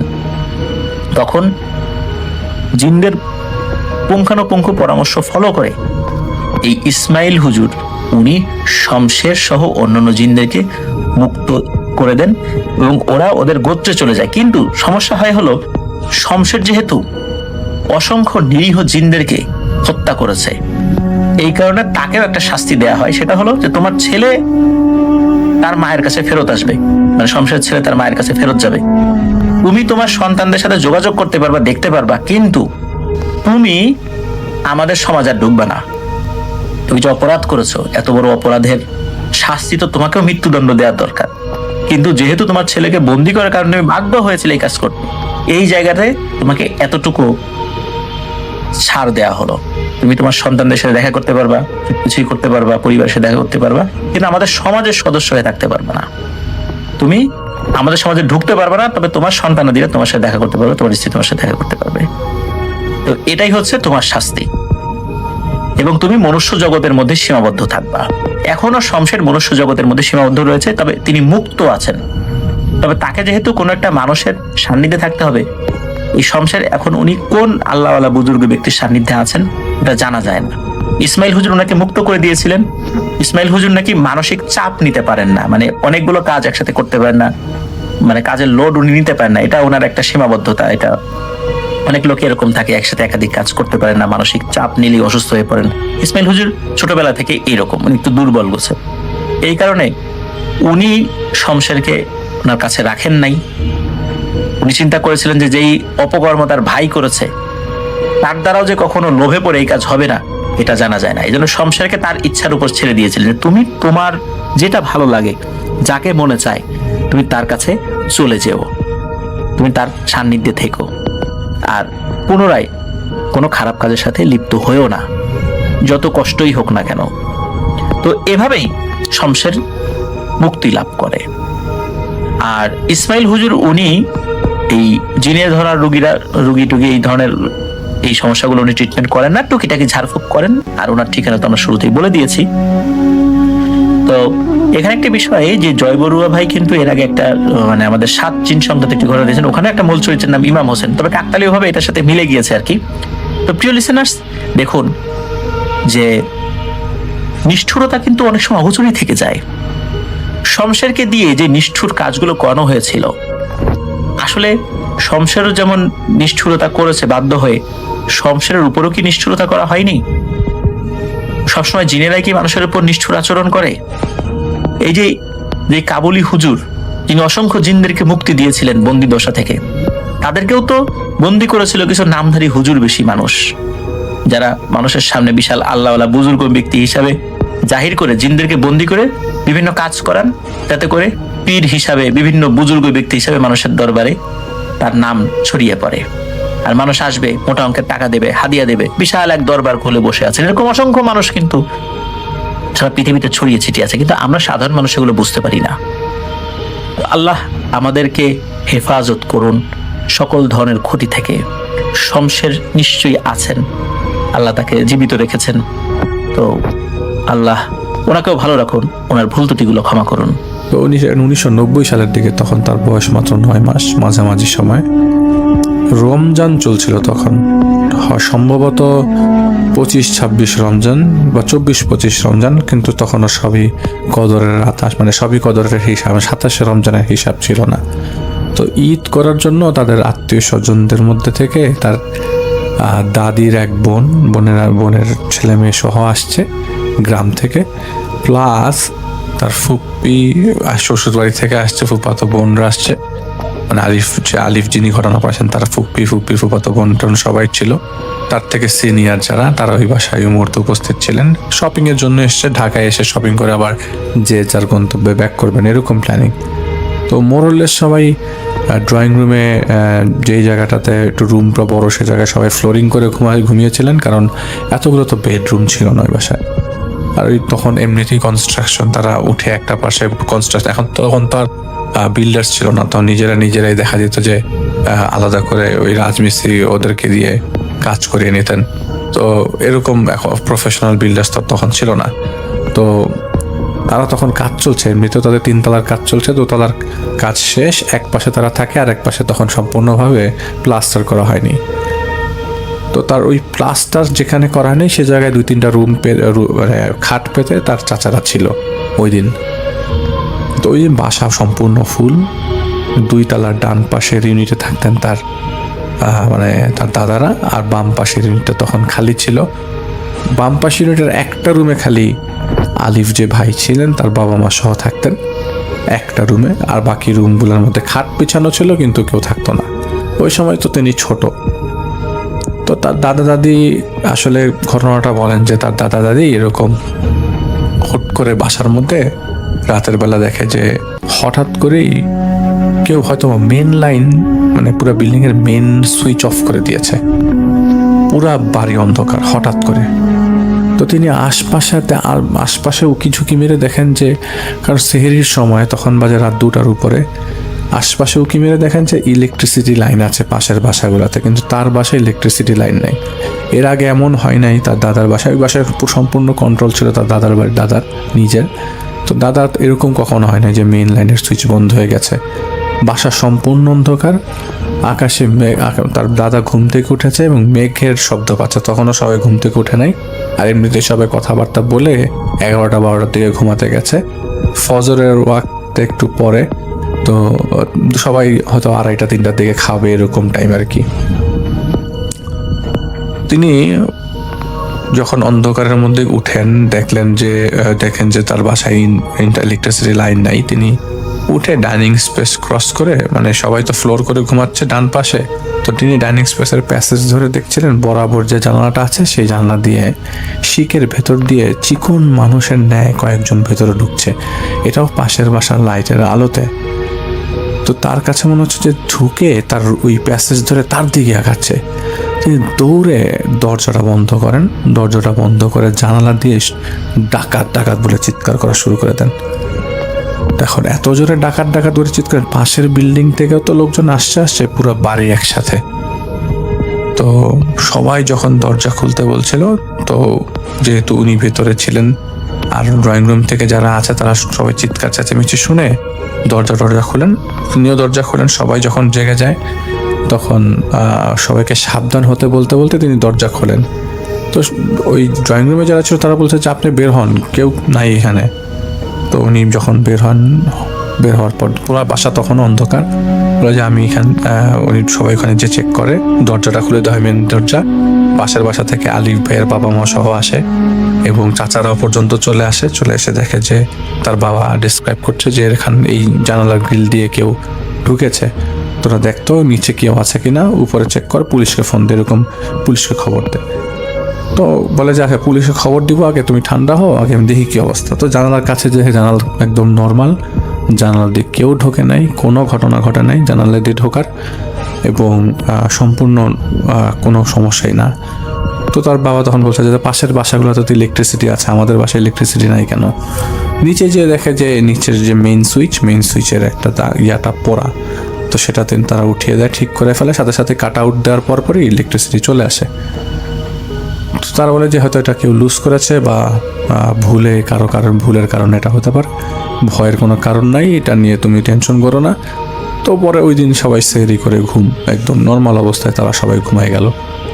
পরের দিন সকালবেলা এটা নিয়ে এরকম আলোচনা হচ্ছিল, কিন্তু আসলে আলিফ ভাইয়ের যে দাদা আসলে সবচেয়ে বেশি চিন্তা করছিলেন। তো তার এলাকার যে মসজিদের মেম্বার তিনি, সেই মসজিদের ইমাম সাহেবকে তিনি বিষয়টা জানান যে আমি স্পষ্ট 4-5 জনকে গ্রিল কেটে ভেতরে ঢুকতে দেখছিলাম, কিন্তু সবাই যে দেখে গ্রিল একদম নর্মাল, পুরা বাসার মধ্যে কেউ নাই, কোনো ঝামেলা নাই। এখন আপনি এটাকে কিভাবে ডিসক্রাইব করবেন?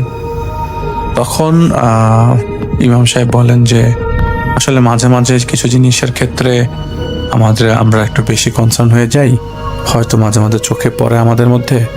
আমি আসলে বুঝতে পারছি না আপনি আসলে কি দেখেছেন, আপনি মানুষ দেখেছেন বা অন্য কিছু দেখেছেন, সেটা একমাত্র আল্লাহ তাআলা এবং আপনি ভালো জানেন। তো আপনাকে আমি যেটা করতে পারি সেটা আমি আপনাকে কিছু রিচুয়াল শিখাই দিচ্ছি। এসব সূরাগুলো একটু পড়বেন, বাড়ি বন্ধ করার চেষ্টা করবেন, সন্ধ্যার দিকে কিছু আমল দিলেন, কিছু পানি পড়া দিলেন, সূরা ফাতিহা পরে পানির মধ্যে ফু দিলেন। তো এইসব জিনিসগুলো তারপরে তো বললেন যে আপনি ঘাবড়াবেন না, যত বেশি আমল করবেন এবং আল্লাহর কাছে দোয়া করবেন যাতে এই ধরনের সমস্যার সামনে আর সম্মুখীন হতে না হয়। তো এর 3-4 দিন পর ঈদ হয়ে গেল। ঈদ হওয়ার প্রায় 7 দিন পর তার বাসার মধ্যে আবারও সব মানুষের সমাগম, বাসা পুরো ভরা। এর মাঝখানে কিছু হয়নি।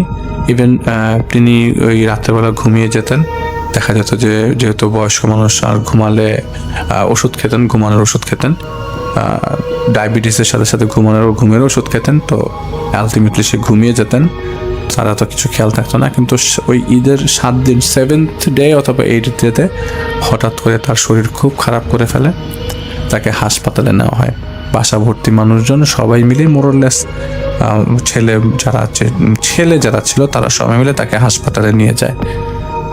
তো হাসপাতালে নেওয়ার পরে তার ছেলেরা তার বিজি, হঠাৎ করে রাতের বেলা তার স্ত্রী স্ট্রোক করে, মানে আলিফ ভাইয়ের দাদি স্ট্রোক করার পর দিন রাতের বেলা রাত্রে 3টা 3:30টার দিকে উনি যখন হাসপাতালের মধ্যে চিকিৎসাধীন অবস্থায়, আর এই পাশে ওনার বাসায় ওনার স্ত্রী মারা গেল, মানে আলিফ ভাইয়ের দাদি মারা গেল। দাদি মারা যাওয়ার পরপরই বাসার মধ্যে সবাই খুব অবাক হয়ে গেল যে বাসার মধ্যে এইটা কি ঘটনা ঘটলো।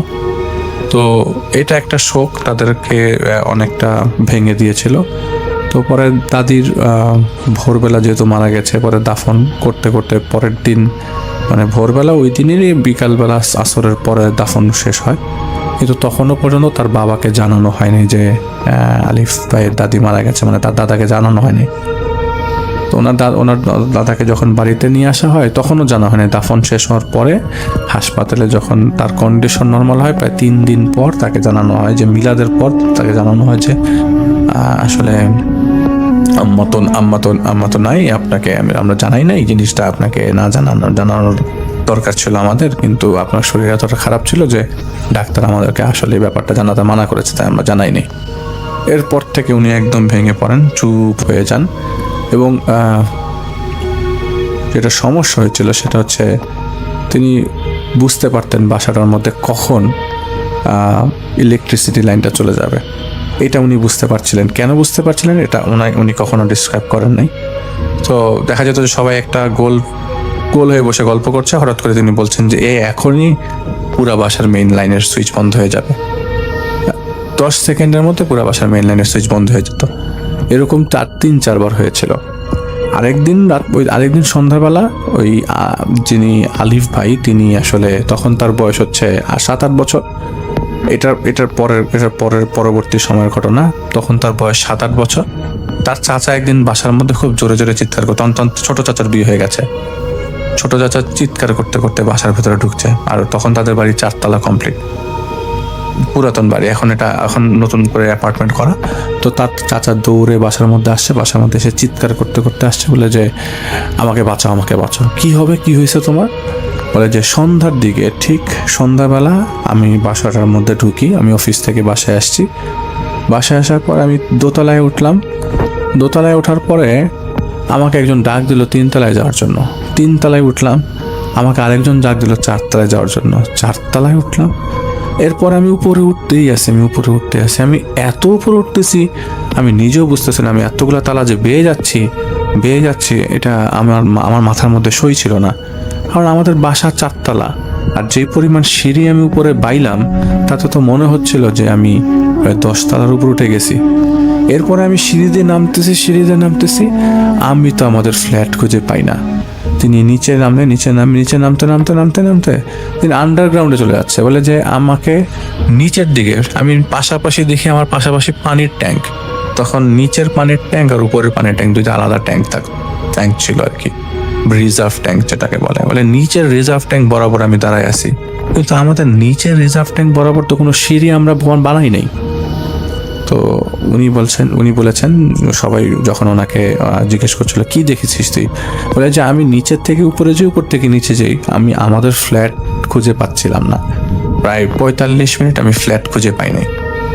বলে যে তুই বাসায় ঢুকছিস কখন? বলে যে আমি বাসায় ঢুকছি হচ্ছে মাগরিবের আজান ঠিক দেওয়ার 5 মিনিট আগে। আমি বাসায় ঢোকার সময় আজান দিচ্ছিল, বাইরে থেকে আজানের শব্দ পাচ্ছি, কিন্তু উপরে ওঠার পরে আমি আর কোনো শব্দ পাচ্ছিলাম না।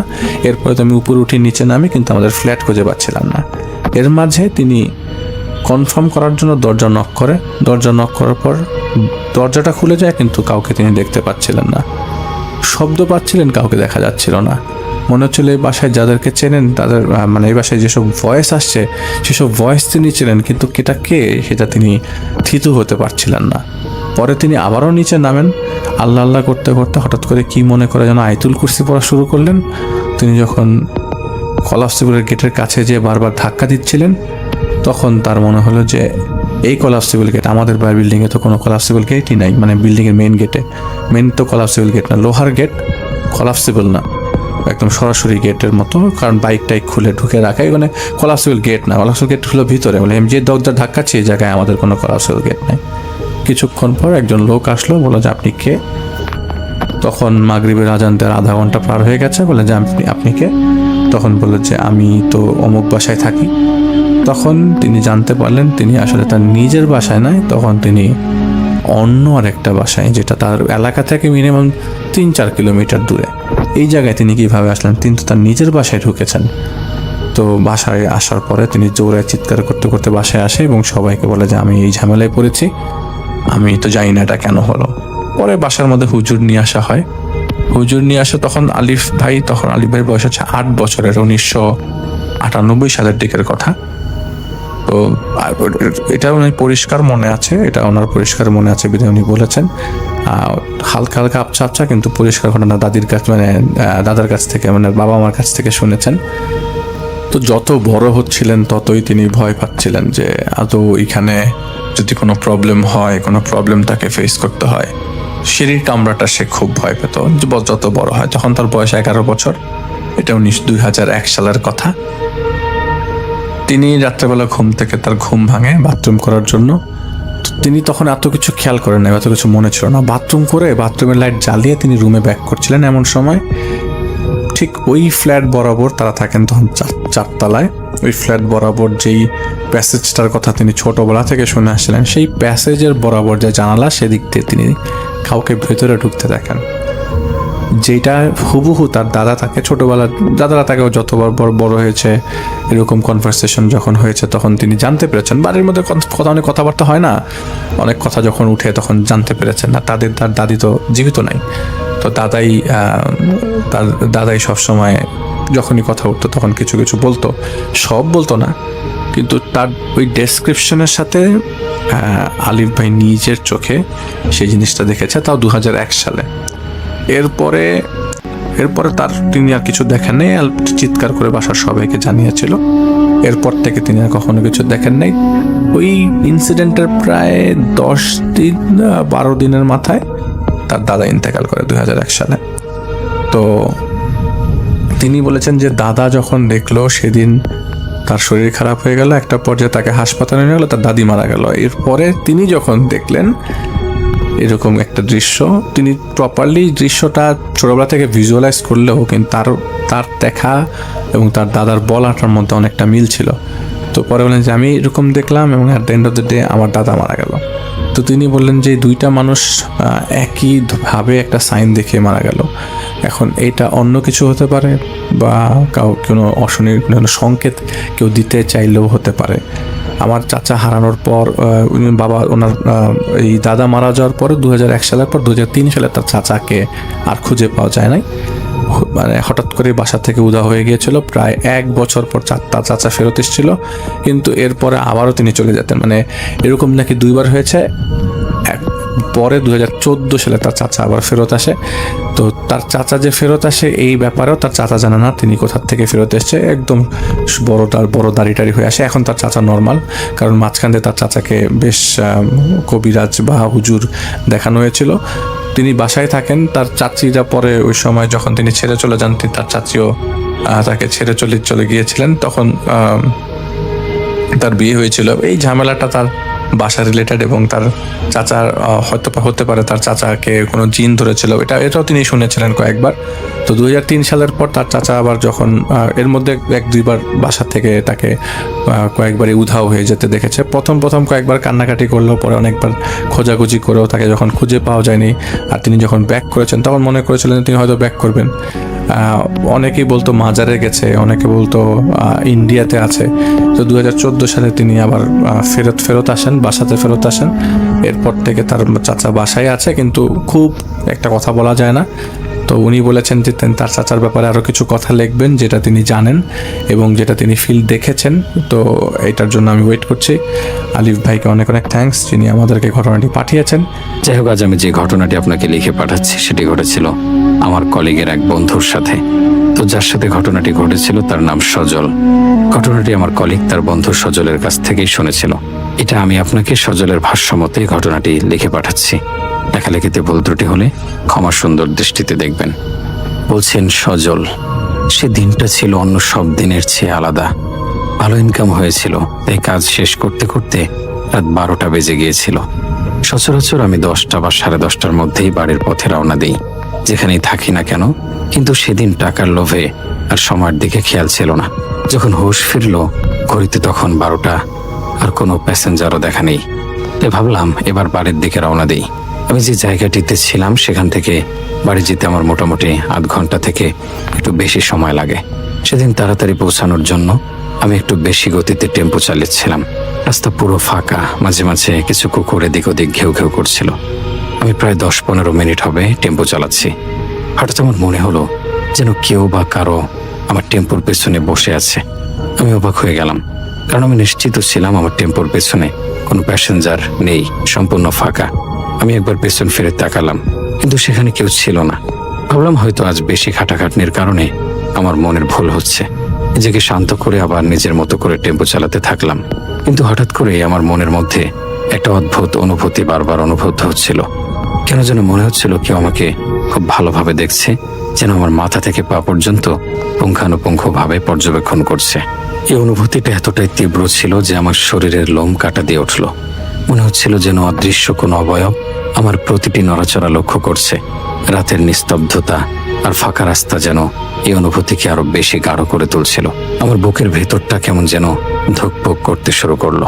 আমি বারবার চেষ্টা করছিলাম মন থেকে এই অদ্ভুত চিন্তাগুলোকে ঝেড়ে ফেলতে, কিন্তু কিছুতেই পারছিলাম না। আমার মনে হচ্ছিল এই নিস্তব্ধ রাতে আমি একা নই। একটা অজানা আতঙ্ক আমার ভেতরে ধীরে ধীরে জেগে বসছিল। আমি আয়নার দিকে তাকাতে ভয় পাচ্ছিলাম, পাশে যদি সেখানে এমন কিছু দেখে ফেলি যে আমার সহ্য করার ক্ষমতার বাইরে। আমার হাতগুলো যেন স্টিয়ারিং ধরে কাঁপছিল। আমি নিজেকে বোঝানোর চেষ্টা করছিলাম যে এটা শুধুই আমার কল্পনা, ক্লান্তির কারণে এমনটা হচ্ছে। কিন্তু এই অশুভ অনুভূতিটা কিছুতেই যাচ্ছিল না, বরং সময়ের সাথে সাথে এটা আরো স্পষ্ট হয়ে উঠছিল। মনে হচ্ছিল কোনো এক অদৃশ্য উপস্থিতি আমার ঠিক পেছনেই শ্বাস ফেলছে। আমার ঘাড়ের কাছে কেমন যেন শীতল একটা বাতাস অনুভব হচ্ছিল, অথচ বাইরের বাতাস স্বাভাবিকই ছিল। আমি যত দ্রুত সম্ভব বাড়ি পৌঁছাতে চাইছিলাম, এই অজানা অস্বস্তি থেকে মুক্তি পেতে চাইছিলাম। কিন্তু প্রতিটি মিনিট যেন অনন্তকালের মতো দীর্ঘ মনে হচ্ছিল। আমার মনে হচ্ছিল আজকের রাতটা আমার জীবনের এক বিভীষিকাময় অভিজ্ঞতা হতে চলেছে। আমি শুধু আল্লাহকে মনে মনে ডাকছিলাম এই বিপদ থেকে মুক্তি পাওয়ার জন্য। আমি গাড়ির গতি বাড়ানোর চেষ্টা করলাম, ভাবলাম দ্রুত বাড়িতে পৌঁছাতে পারলে হয়তো এই অনুভূতিগুলো কেটে যাবে। কিন্তু যতই গতি বাড়াই ততই যেন অদৃশ্য অবয়বটি আমার কাছাকাছি চলে আসছিল। আমার শ্বাস প্রশ্বাস দ্রুত হতে শুরু করলো। মনে হচ্ছিল যেন টেম্পোর পেছনের দিক থেকে একটা হিমশীতল হাওয়া এসে আমার পেট ছুঁয়ে যাচ্ছে। আয়নায় বারবার দেখার চেষ্টা করছিলাম, কিন্তু কিছুই চোখে পড়ছিল না। শুধু সেই অনুভূতি যেন কেউ আমাকে দেখছে, খুব কাছ থেকে দেখছে। আমার কপালে বিন্দু বিন্দু ঘাম জমতে শুরু করলো। এমন এক অনুভূতি যা আগে কখনো হয়নি। আমি সাধারণত খুব সাহসী মানুষ, কিন্তু এই রাতের অভিজ্ঞতা আমার সব সাহস যেন কেড়ে নিচ্ছিল। আমি মনে মনে আয়াতুল কুরসি পড়তে শুরু করলাম। আল্লাহ তাআলার কাছে আশ্রয় চাইলাম। জানি না কি অপেক্ষা করছে আমার জন্য এই রাস্তার বাঁকে, কিন্তু মনে হচ্ছিল একটা খারাপ জিনিস আমার পিছু নিয়েছে। আমি যখন নিজেকে সামলে নিয়ে টেম্পো চালাচ্ছিলাম, হঠাৎ করে দূর থেকে একটা অবয়ব দেখতে পেলাম। একজন মহিলা একটা বাচ্চা কোলে করে আমার টেম্পোর ঠিক মাঝ বরাবর রাস্তার একদম মাঝখানে হেঁটে এগিয়ে আসছে। টেম্পোর হেডলাইটের আলোতে যতদূর দেখা যাচ্ছিল, মহিলাটি খুবই নোংরা, ময়লা এবং ছেঁড়া কাপড় পরা। বাচ্চাটার শুধু একটা প্যান্ট পরা ছিল। মনে হচ্ছিল বাচ্চাটা গভীর ঘুমে আছে। মহিলার বাচ্চা দুজনকেই খুব রোগা এবং হ্যাংলা পাতলা দেখাচ্ছিল। টেম্পোটা যত তাদের কাছে এগিয়ে যাচ্ছিল, ততই আমার ভেতর এক অদ্ভুত অনুভূতি হচ্ছিল। আমার মনে হচ্ছিল এই রাস্তা দিয়ে এত রাতে একাই মহিলা বাচ্চা নিয়ে কেন হেঁটে যাচ্ছে। আমার কেমন যেন অস্বস্তি লাগছিল। টেম্পোটা যখন তাদের খুব কাছাকাছি চলে গেল, তখন ওই মহিলা হাতের ইশারায় আমাকে টেম্পো থামাতে বলল। সত্যি বলতে আমার টেম্পো থামাতে একটু ইচ্ছা করছিল না। আমার ভেতরটা কেমন যেন বারবার নিষেধ করছিল। কিন্তু এত রাতে একটা ছোট্ট বাচ্চা নিয়ে একজন মহিলাকে দেখে আমার মায়া হলো। মানবিকতার খাতিরে না চাইতেও আমি টেম্পো থামালাম। টেম্পো থামানোর পর মহিলা কিছু বলার আগেই আমি বলে উঠলাম, আসলে আপা, আজ প্রচন্ড দেরি হয়ে গেছে, এই রাতে আর কোনো কাস্টমার নিতে পারবো না। আমার কথা শুনে মহিলাটি শান্ত স্বরে বলল, আপনি ওই দিকে যাচ্ছেন না? আমি মহিলার কথা শুনে অবাক হলাম। আমার মুখ থেকে অজান্তে বেরিয়ে গেল, হ্যাঁ আমি ওই দিকে যাচ্ছি। এই মুহূর্তে আমি একবারের জন্য ভাবলাম না, এই মহিলাকে আমি এইমাত্র প্রথমবার দেখলাম। এর আগে কখনো তার সাথে আমার দেখা হয়নি বা পরিচয় হয়নি। সে কিভাবে জানলো আমি কোন দিকে যাচ্ছি? আমার মাথায় তখন এই চিন্তাটা আসেনি। আমি শুধু অবাক চোখে মহিলার দিকে তাকিয়ে রইলাম। মহিলা আমাকে বলল, আমিও সেদিকেই যাব, দয়া করে আমাকে একটু সামনে এগিয়ে দিন। তার অনুরোধ শুনে আমার মনটা নরম হয়ে গেল। বেশি কিছু না ভেবে আমি মহিলাকে আমার টেম্পোতে উঠিয়ে নিলাম। মহিলা তার বাচ্চা নিয়ে পেছনে বসলো, আর আমি সামনে একাই গাড়ি চালাচ্ছিলাম। 5 থেকে 7 মিনিট পর হঠাৎ আমার বুকের ভেতরটা ধক করে উঠলো। হঠাৎ আমার মনে পড়লো সে প্রশ্নটা, এই মহিলাকে তো আমি আগে কোনোদিন দেখিনি, তাহলে সে কিভাবে জানলো যে আমি কোন দিকে যাচ্ছি? এই চিন্তাটা মাথায় আসার সাথে সাথে আমার সারা শরীর কেমন যেন হেম হয়ে গেল। আমার ঘাড়ের লোমগুলো কাটা দিয়ে উঠলো। আমি আয়নার দিকে তাকাতে ভয় পাচ্ছিলাম। আমার মনে হলো, আমি কি কোনো ভুল করলাম? এই মহিলা কি স্বাভাবিক? এই রাতের বেলায় একা একটা বাচ্চা নিয়ে সে কেন দাঁড়িয়েছিল? আর তার পোশাক পরিচ্ছদ, সেই নোংরা ছেঁড়া কাপড়, বাচ্চাটার অবস্থা, সবকিছু মিলিয়ে একটা অশুভ অনুভূতি আমার মনে ঝড় তুলছিল। আমার হাতগুলো যেন স্টিয়ারিং ধরে কাঁপতে শুরু করলো। আমি আল্লাহর নাম স্মরণ করতে লাগলাম। আমার মনে হতে লাগলো, আমি হয়তো কোনো এক খারাপ জিনিসের পাল্লায় পড়েছি। এই মহিলা আর তার বাচ্চা কি সত্যি মানুষ, নাকি অন্য কোনো অবয়ব? এই প্রশ্নগুলো আমার মনে বারবার ঘুরপাক খাচ্ছিল, আর প্রতিবারই একটা অজানা ভয় আমাকে গ্রাস করছিল। আমি অনুভব করছিলাম আমার টেম্পোর ভেতরের বাতাস যেন ভারী হয়ে আসছে। একটা তীব্র ঠান্ডা অনুভূতি আমার শির দাঁড়া বেয়ে নেমে গেল। আমি জোরে জোরে শ্বাস নেওয়ার চেষ্টা করছিলাম, কিন্তু মনে হচ্ছিল বাতাস কমে আসছে। সামনে আরো কি অপেক্ষা করছে, সে অজানা আশঙ্কায় আমার মনটা আরো বেশি অস্থির হয়ে উঠল। আমি শুধু চাইছিলাম কোনো মতে এই পরিস্থিতি থেকে বের হয়ে আসতে। যখন এই খেয়ালটা আমার মাথায় আসলো, তখন ভয়ে আমার হাত পা কাঁপতে শুরু করলো। আমার মনের মধ্যে অস্থিরতা এত বেড়ে গেল যে আমি ঠিকমতো শ্বাস নিতে পারছিলাম না। আমার বুকটা ধুকপুক করছিল, যেন এই বুঝি বের হয়ে আসবে। আমি আলতোভাবে খুব চুপচাপ বিনা শব্দে পেছনে তাকানোর চেষ্টা করলাম, কারণ আমি জানতে চাইছিলাম আসলে আমি কাদেরকে নিজের টেম্পোর পেছনে বসিয়েছি। টেম্পোর গতি আমি কিছুটা কমিয়ে দিয়েছিলাম, যাতে আমি ভালো করে দেখতে পারি। পিছনে ফিরে আমি যা দেখলাম তা দেখার পর আমার পায়ের নিচ থেকে মাটি সরে গিয়েছিল। আমার মনে হলো আমি ভুল দেখছি, কিন্তু না, আমি ভুল দেখছিলাম না। আমি দেখলাম ওই মহিলার চুলে আমার সম্পূর্ণ টেম্পো ভরে গিয়েছে। মহিলার চুল এতটাই লম্বা হয়ে গেছে যে তার মাথা থেকে শুরু করে পুরো সিট বেয়ে মনে হচ্ছে সম্পূর্ণ টেম্পো তার চুলে ভরে গেছে। অথচ যখন আমি তাকে প্রথমবার দেখেছিলাম, তখন তার চুল আর 5টা সাধারণ মহিলার মতো স্বাভাবিক ছিল, এত বড় চুল ছিল না। আর সবচাইতে ভয়ঙ্কর দৃশ্য ছিল ওই বাচ্চাটা যতক্ষণ ঘুমিয়েছিল সে তখন বসে বসে সেই মহিলার চুল খাচ্ছে। তাদের দুজনেরই চেহারা দেখতে খুবই ভয়ঙ্কর লাগছিল। বাচ্চাটার মুখটা বিকৃত হয়ে গিয়েছিল, আর মহিলার চোখগুলো লাল হয়ে জ্বলছিল। তাদের দেখে মনে হচ্ছিল যেন তারা কোনো অন্য জগতের অবয়ব। এই মুহূর্তে আমি কি করব, কোথায় যাব, কি করা উচিত, কিছুই বুঝতে পারছিলাম না। আমার মস্তিষ্ক যেন কাজ করা বন্ধ করে দিয়েছিল। মনে মনে আল্লাহর কাছে সাহায্য চাইতে শুরু করলাম। আমি চিৎকার করতে চাইছিলাম, কিন্তু আমার গলা দিয়ে কোনো আওয়াজ বের হচ্ছিল না। ওই দৃশ্য দেখার পর আমার অবস্থা এমন যে আমার হাত পায়ের সমস্ত শক্তি নিঃশেষ হয়ে আসছিল। আমার শরীরের রক্তগুলো যেন জমাট বাঁধতে শুরু করেছিল। এমন একটা অবস্থা যেন যে কোনো সময় হার্ট অ্যাটাক করে মারা যাব। ভয় আমার চোখ দিয়ে টপ টপ করে পানি গড়িয়ে পড়তে শুরু করলো। আমার সম্পূর্ণ শরীর ঘামে ভেজে গেল। নিজেকে এত অসহায় মনে হচ্ছিল যে তা ভাষায় প্রকাশ করার মতো নয়। আমি বারবার আল্লাহর কাছে সাহায্য চাচ্ছিলাম, হে আল্লাহ, আমাকে এই বিপদ থেকে রক্ষা করো, আমাকে বাঁচাও। আমার মনে হচ্ছিল এটা কোনো দুঃস্বপ্ন নয়, এটা ঘোর বাস্তব। আমার চারপাশে যেন একটা অদৃশ্য দেয়াল তৈরি হয়ে গিয়েছিল, যেখান থেকে বের হওয়ার কোনো পথ ছিল না। আমি শুধু চাইছিলাম যে কোনোভাবে এখান থেকে মুক্তি পেতে। আমার মনে হচ্ছিল আমার জীবন হয়তো আজ রাতের মধ্যেই শেষ হয়ে যাবে। সেই ভয়ঙ্কর অবয়বগুলো যেন ধীরে ধীরে আমাকে গ্রাস করে নিচ্ছিল। আমি স্টিয়ারিং ধরে কাঁপছিলাম, আমার হাতগুলো অবশ হয়ে আসছিল। আমি চোখ বন্ধ করতে ভয় পাচ্ছিলাম, পাছে যদি চোখ খুললে আরো ভয়ঙ্কর কিছু দেখি। শুধু একটাই প্রার্থনা ছিল আমার মুখে, আল্লাহ তুমি একমাত্র ভরসা, আমাকে রক্ষা করো। আমার মনে হচ্ছিল যেন আমার প্রাণটা শরীর থেকে বেরিয়ে যেতে চাইছে। আমি এমন এক অভিজ্ঞতার মধ্য দিয়ে যাচ্ছিলাম যা মৃত্যুর চেয়েও ভয়ঙ্কর ছিল। হঠাৎ পেছন থেকে এমন অদ্ভুত আওয়াজ আসতে শুরু করলো, যেন মনে হচ্ছিল একজন মা তার বাচ্চার সাথে খেলছে। খেলার ছলে আনন্দে মা ও বাচ্চা হাসছে, তবে এই হাসি আমার মনে ভয়ের এক গভীর দাগ কাটছিল। আমার ভয়কে এটা যেন আরো বেশি বৃদ্ধি করছিল। কারণ এই হাসির পেছনে লুকিয়েছিল এক বিভীষিকাময় দৃশ্য যা আমি নিজের চোখে দেখেছি। ওই বাচ্চার হাসি এত বেশি মোহনীয় ছিল যে যে কেউ ওই হাসির প্রতি আকৃষ্ট হয়ে যাবে নিমেষেই। মনে হচ্ছিল যেন সদ্য জন্ম নেয়া একটা ছোট্ট বাচ্চা প্রচন্ড মায়ামাখা কণ্ঠস্বরে হাসছে। কিন্তু হাসির শব্দটা মায়ামাখা হলেও পিছনে যে দৃশ্য আমি নিজের চোখে দেখেছিলাম, সেই দৃশ্য সমস্ত মায়া এবং সৌন্দর্যকে বিকৃত করে ফেলছিল। আমার চোখের সামনে বারবার ওই শিশু বাচ্চার মতো দেখতে জিনিসটার চুল খাওয়ার দৃশ্য ভেসে আসছিল। তাদের অদ্ভুত চেহারা ও আচরণ আমার মাথা থেকে কোনো মতে যাচ্ছিল না। আমি তখন ভাবছিলাম, আমি কি আজ বাড়ি যেতে পারবো? ঠিক হয়ে কি আজ রাতে প্রাণে বাঁচতে পারবো, নাকি এটাই আমার জীবনের শেষ রাত? আমি কি মৃত্যুর আগে একবারও আমার পরিবারকে আর দেখতে পারবো না? এই প্রশ্নগুলোই আমার মনের মধ্যে তীব্রভাবে ঘুরপাক খাচ্ছিল। আর সবচাইতে ভয়ঙ্কর বিষয় হলো, আমি এমন এক খারাপ জিনিসের পাল্লা এসে পড়েছি যেগুলোকে দেখলে মানুষ ভয়ে কিছু ভেবে ওঠার আগেই হয়তো মারা যাবে।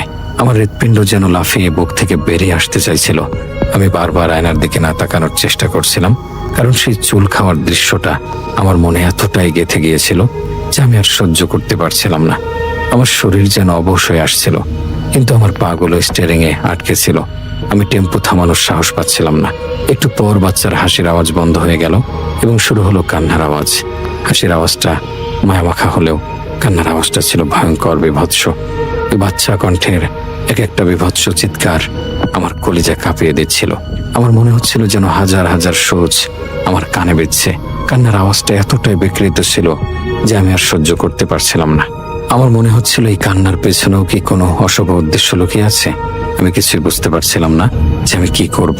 একবার মনে হয়েছিল টেম্পো থেকে লাফ দিয়ে নিচে পড়ে যাই, দৌড়ে পালাই। ওর মুহূর্তে ভাবলাম, যে ভয়ঙ্কর খারাপ জিনিসের পাল্লা এসে পড়েছি সেগুলো মুহূর্তের মধ্যে আমাকে শেষ করে ফেলতে পারবে। তাই টেম্পো থামানো উচিত হবে না। আমাকে যে কোনো মূল্যে টেম্পো নিয়ে গিয়ে যেতে হবে। যত দ্রুত সম্ভব এই জায়গা থেকে বের হতে হবে। আমার শরীর ঘামে ভিজে যাচ্ছিল আর আমার শ্বাস প্রশ্বাস দ্রুত থেকে দ্রুততর হচ্ছিল। আমি শুধু আল্লাহর কাছে প্রার্থনা করছিলাম যেন এই বিভীষিকাময় রাতটা কোনো মতে শেষ হয়। আমার মনে হচ্ছিল সময়ের কাঁটা যেন থেমে গেছে আর এই খারাপ জিনিসগুলো আমাকে ধীরে ধীরে মৃত্যুর দিকে ঠেলে নিয়ে যাচ্ছে। আমি অসহায়ভাবে শুধু সামনে তাকিয়েছিলাম আর মনের মধ্যে একটাই আশা ছিল, যে কোনোভাবে বেঁচে ফেরা। অর্থাৎ আমি ধাম করে একটা প্রচন্ড শব্দ শুনতে পেলাম। শব্দটা এতটা অপ্রত্যাশিত ছিল যে আমি চমকে উঠলাম। সাথে সাথে এক নজর সেই শব্দের দিকে তাকাতে গিয়ে আমি যা দেখলাম তাতে আমার সারা শরীর হেম হয়ে গেল। আমি দেখলাম ওই বাচ্চাটা রাস্তায় পড়েছে। দৃশ্যটা এমন ছিল যেন বাচ্চার মা তার চিৎকারে বিরক্ত হয়ে রাগে বাচ্চাকে টেম্পো থেকে ছুড়ে রাস্তায় মেরেছে। এটা ভাবতেই আমার সমস্ত গায়ের লোম দাঁড়িয়ে গেল। আমার গায়ে যেন কাঁটা বিঁধল। মনে হচ্ছিল আমার ত্বকের নিচে হাজার হাজার সূচ বিঁধছে। আমার বুকের ভেতরটা ধক করে উঠল। আমি তখন মনে মনে ভাবছিলাম, কখন যেন ওই ভয়ঙ্কর মহিলা আমার সামনে এসে আমাকেও ঠিক এমন ভাবেই মেরে ফেলে। আমার মনটা প্রচন্ড ভয়ে আচ্ছন্ন হয়ে গেল। আমি কল্পনা করতে পারছিলাম না যে একজন মা কিভাবে তার নিজের বাচ্চাকে এভাবে ছুড়ে ফেলে দিতে পারে। কিন্তু তারপর যা ঘটলো তা ছিল আরো ভয়াবহ। বাচ্চাটাকে শুধু রাস্তায় ফেলে দেওয়া হয়েছিল, কিন্তু নিমিষেই বাচ্চাটা রাস্তা থেকে উধাও হয়ে গেল। যখন আমি দেখছিলাম বাচ্চাটা রাস্তায় পড়ে কাঁপছে এবং চোখে নিমিষে আমার দৃষ্টি থেকে উধাও হয়ে গিয়েছে, তখন আমার মাথা ঘুরতে শুরু করলো। আমার চোখে সবকিছু ঝাপসা হয়ে আসছিল।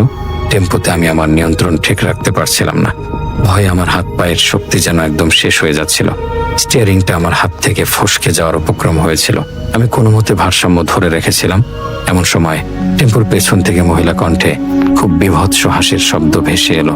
সেই শব্দে আমি এত বেশি ভয় পেয়ে গেলাম যে আমার আর কোনো কিছু চিন্তা করার ক্ষমতা রইল না। আমার শরীর যেন জমে গিয়েছিল, আমার মস্তিষ্ক কাজ করা বন্ধ করে দিয়েছিল। আমি টেম্পো থামিয়ে দিলাম। টেম্পো থামিয়ে টেম্পো থেকে নেমে আমি দৌড়াতে শুরু করলাম। কিন্তু আমার দৌড়ানোর গতি ছিল সদ্য হাঁটতে শিখেছে এমন শিশু বাচ্চার গতির মতো। কারণ ভয়ে আমার হাত পা প্রচন্ড কাঁপছিল এবং আমি আমার শরীরে কোনো শক্তি অনুভব করতে পারছিলাম না। আমার পাগুলো যেন আমাকে টেনে নিয়ে যেতে পারছিল না। প্রচন্ড কষ্টে মাত্র 4-5 কদম সামনে গিয়ে আমি মাটিতে বসে পড়লাম। আমার মনে হচ্ছিল আমার শরীরের সমস্ত শক্তি নিঃশেষ হয়ে গেছে। আমি শেষবারের মতো ভাবলাম, এখনই আমার জানটা বের করে ফেলবে ওই ভয়ঙ্কর মহিলার রূপে খারাপ জিনিসটা। আমি আর পেছনে ঘুরে দেখার সাহস পেলাম না। আমার দু চোখের সামনে কেমন যেন সব ধোঁয়াশা হয়ে আসছিল। আমার মনে হচ্ছিল আমি আমার জীবনের শেষ মুহূর্তগুলো পার করছি। আমার কানে শুধু সেই বীভৎস হাসির শব্দগুলো প্রতিধ্বনিত হচ্ছিল। আমি শুধু আল্লাহকে মনে মনে ডাকছিলাম, হে আল্লাহ, তুমি একমাত্র ভরসা, আমাকে রক্ষা করো। আমার শ্বাস প্রশ্বাস ক্রমশ দুর্বল হয়ে আসছিল। মনে হচ্ছিল আমার হৃৎপিণ্ড যে কোনো মুহূর্তে থেমে যাবে।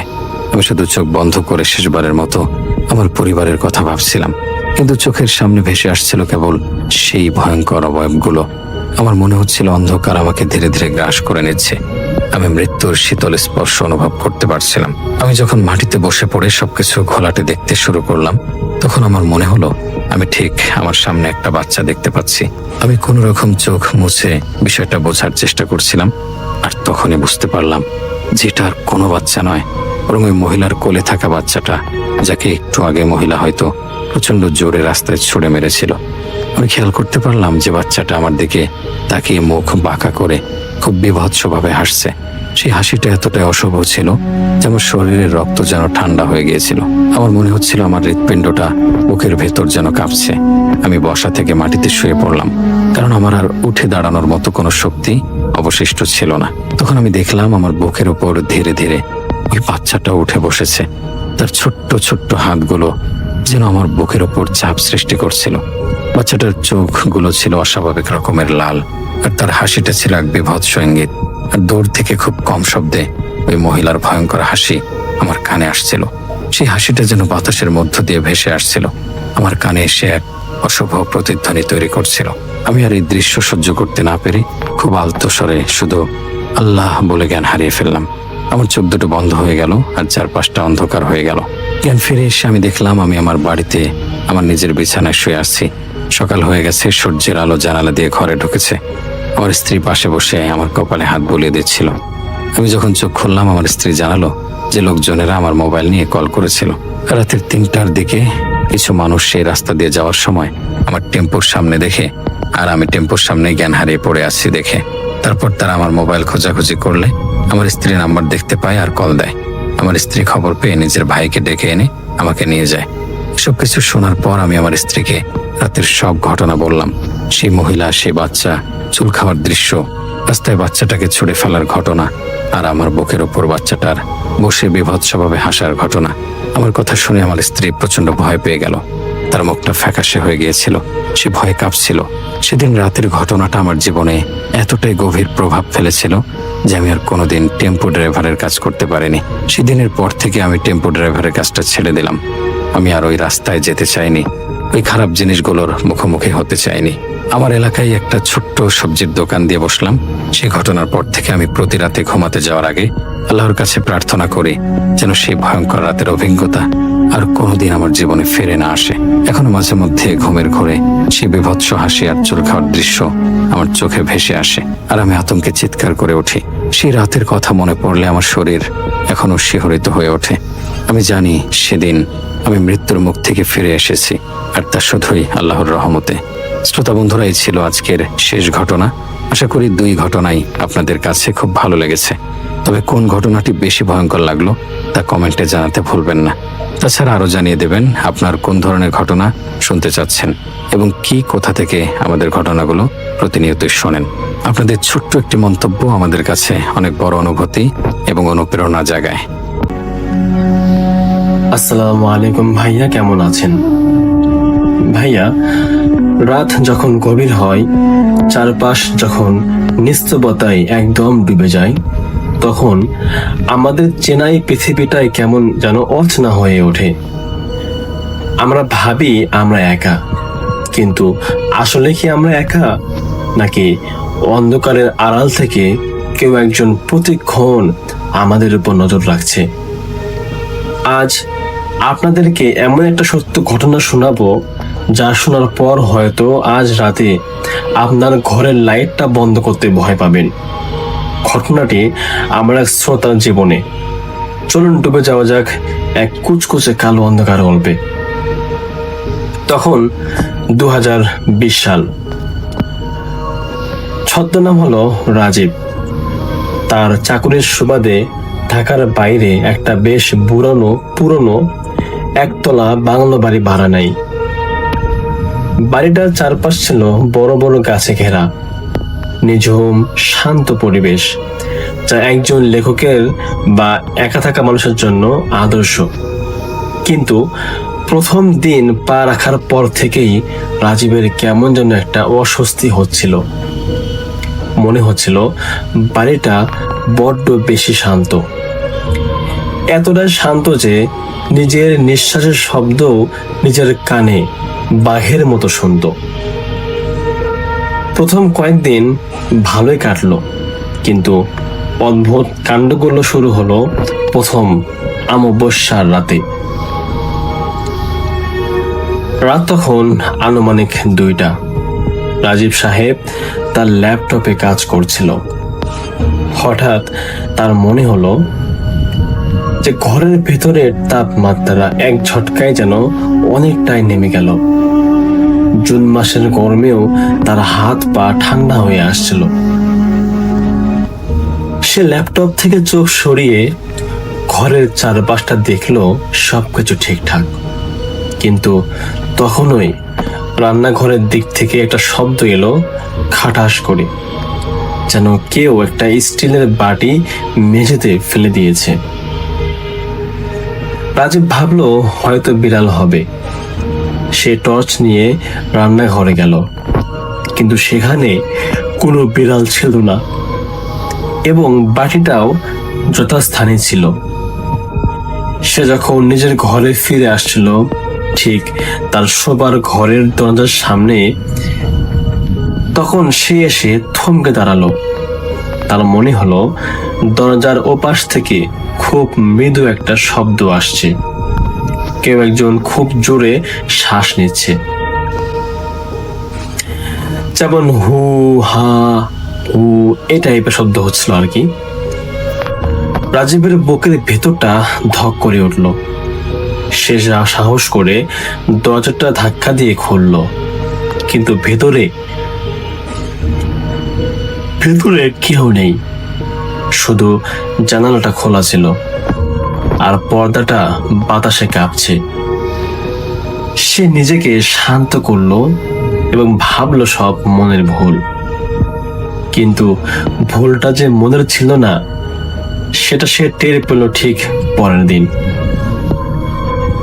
পরের দিন রাতে রাজীব যখন বাথরুমে মুখ ধুতে গেল, বেসিনের ওপর থাকা আয়নাটায় জল ছিটানোর পর সে তোয়াল দিয়ে মুখটা মুছল। তারপর মাথা তুলে আয়নার দিকে তাকাতেই তার শরীর জমে পাথর হয়ে গেল। আয়নায় শুধু তার নিজের মুখ ছিল না, তার ঠিক পেছনে অন্ধকারের মধ্যে একটা অবয়ব দাঁড়িয়েছিল, একটা কুচকুচে কালো চুলে ঢাকা মুখ, যার চোখ দুটো ছিল একদম সাদা।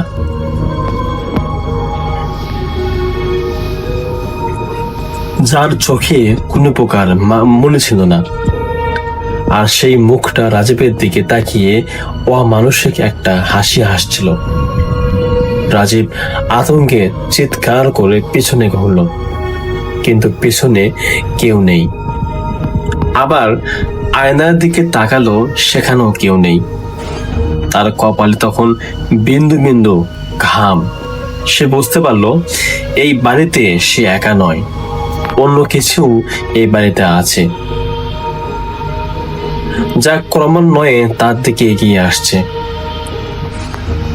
ঘটনার চরম পর্যায়ে এলো তার ঠিক 3 দিন পর। সেদিন রাত থেকেই বাইরে প্রচন্ড বৃষ্টি হচ্ছিল। রাত 1টার দিকে পুরো এলাকায় বিদ্যুৎ চলে যায়। চারদিক ঘুটঘুটে অন্ধকার। রাজীব একটা মোমবাতি জ্বালিয়ে খাটের ওপর বসেছিল। হঠাৎ তার ঘরের ছাদ থেকে একটা শব্দ আসতে লাগলো, খড় খড় করে, যেন ভারী কোনো কিছু ছাদের ওপর টেনে নিয়ে যাওয়া হচ্ছে। শব্দটা আস্তে আস্তে ছাদ থেকে নেমে দেয়াল বেয়ে নিচের দিকে নাচতে লাগলো। হ্যাঁ, ঠিক শুনেছেন, দেয়াল বেয়ে শব্দটা আসলো। রাজীব মোমবাতির আলোয় দেখলো ঘরের কোণের অন্ধকারটাও যেন আরো ঘন হয়ে উঠছে, আর সেই অন্ধকার থেকে একটা ফিস ফিস শব্দ ভেসে আসছে, খুব চেনা একটা কণ্ঠস্বর, কিন্তু বিকৃত। শব্দটা এমন ছিল, রাজীব রাজীব। আমাদের দিকে তাকাও, রাজীব, আমাদের দিকে তাকাও। রাজীব ভয়ে কান চেপে ধরল। সে চোখ বন্ধ করে হনুমান চালিসা বা সৃষ্টিকর্তার নাম জপ করতে লাগলো, কিন্তু ফিসফিসানি তখনও কমল না, বরং সেটা আরো আস্তে আস্তে ঠিক অনেকটাই কাছ চলে আসলো, ঠিক তার কানের কাছে আসলো। সে অনুভব করতে পারলো একটা বরফ ঠান্ডা নিঃশ্বাস তার ঘাড়ে এসে পড়ছে।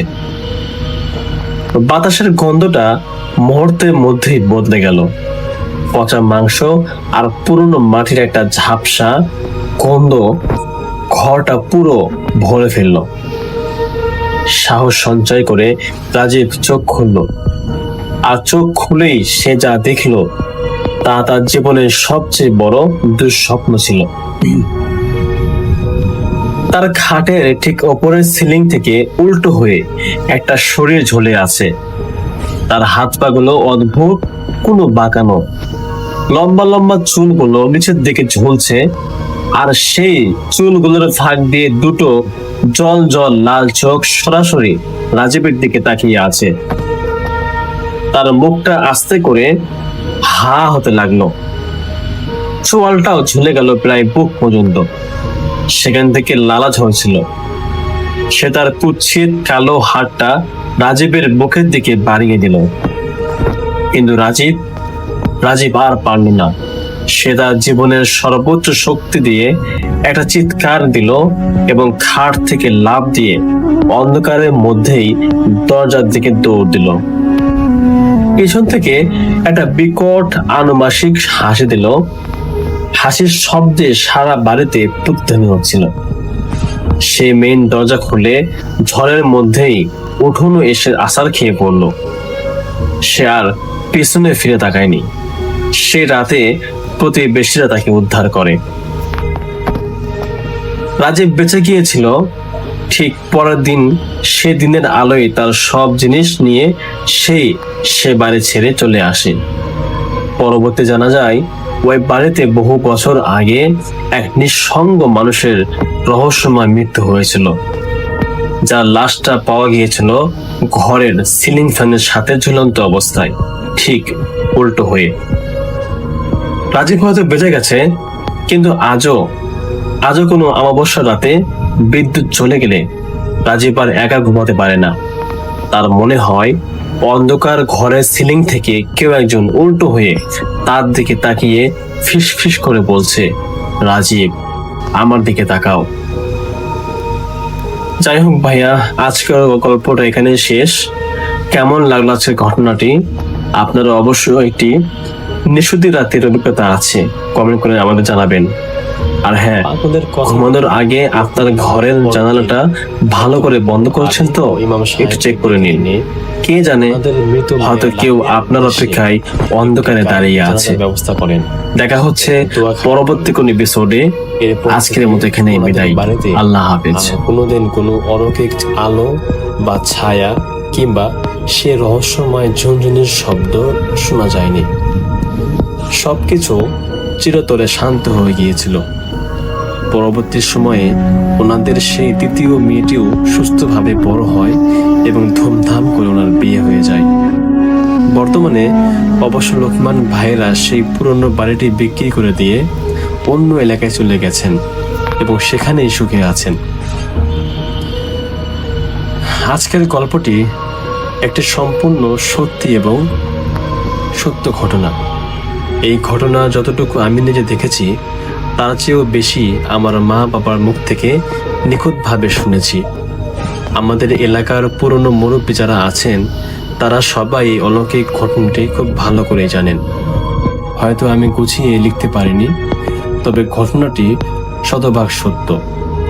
ভালো লাগলে শ্রোতাদের অবশ্যই পড়ে শোনাবেন। আমার কাছে এমন আরও কিছু সত্য ঘটনা রয়েছে, সময় সুযোগ বুঝে পরে পাঠিয়ে দেব।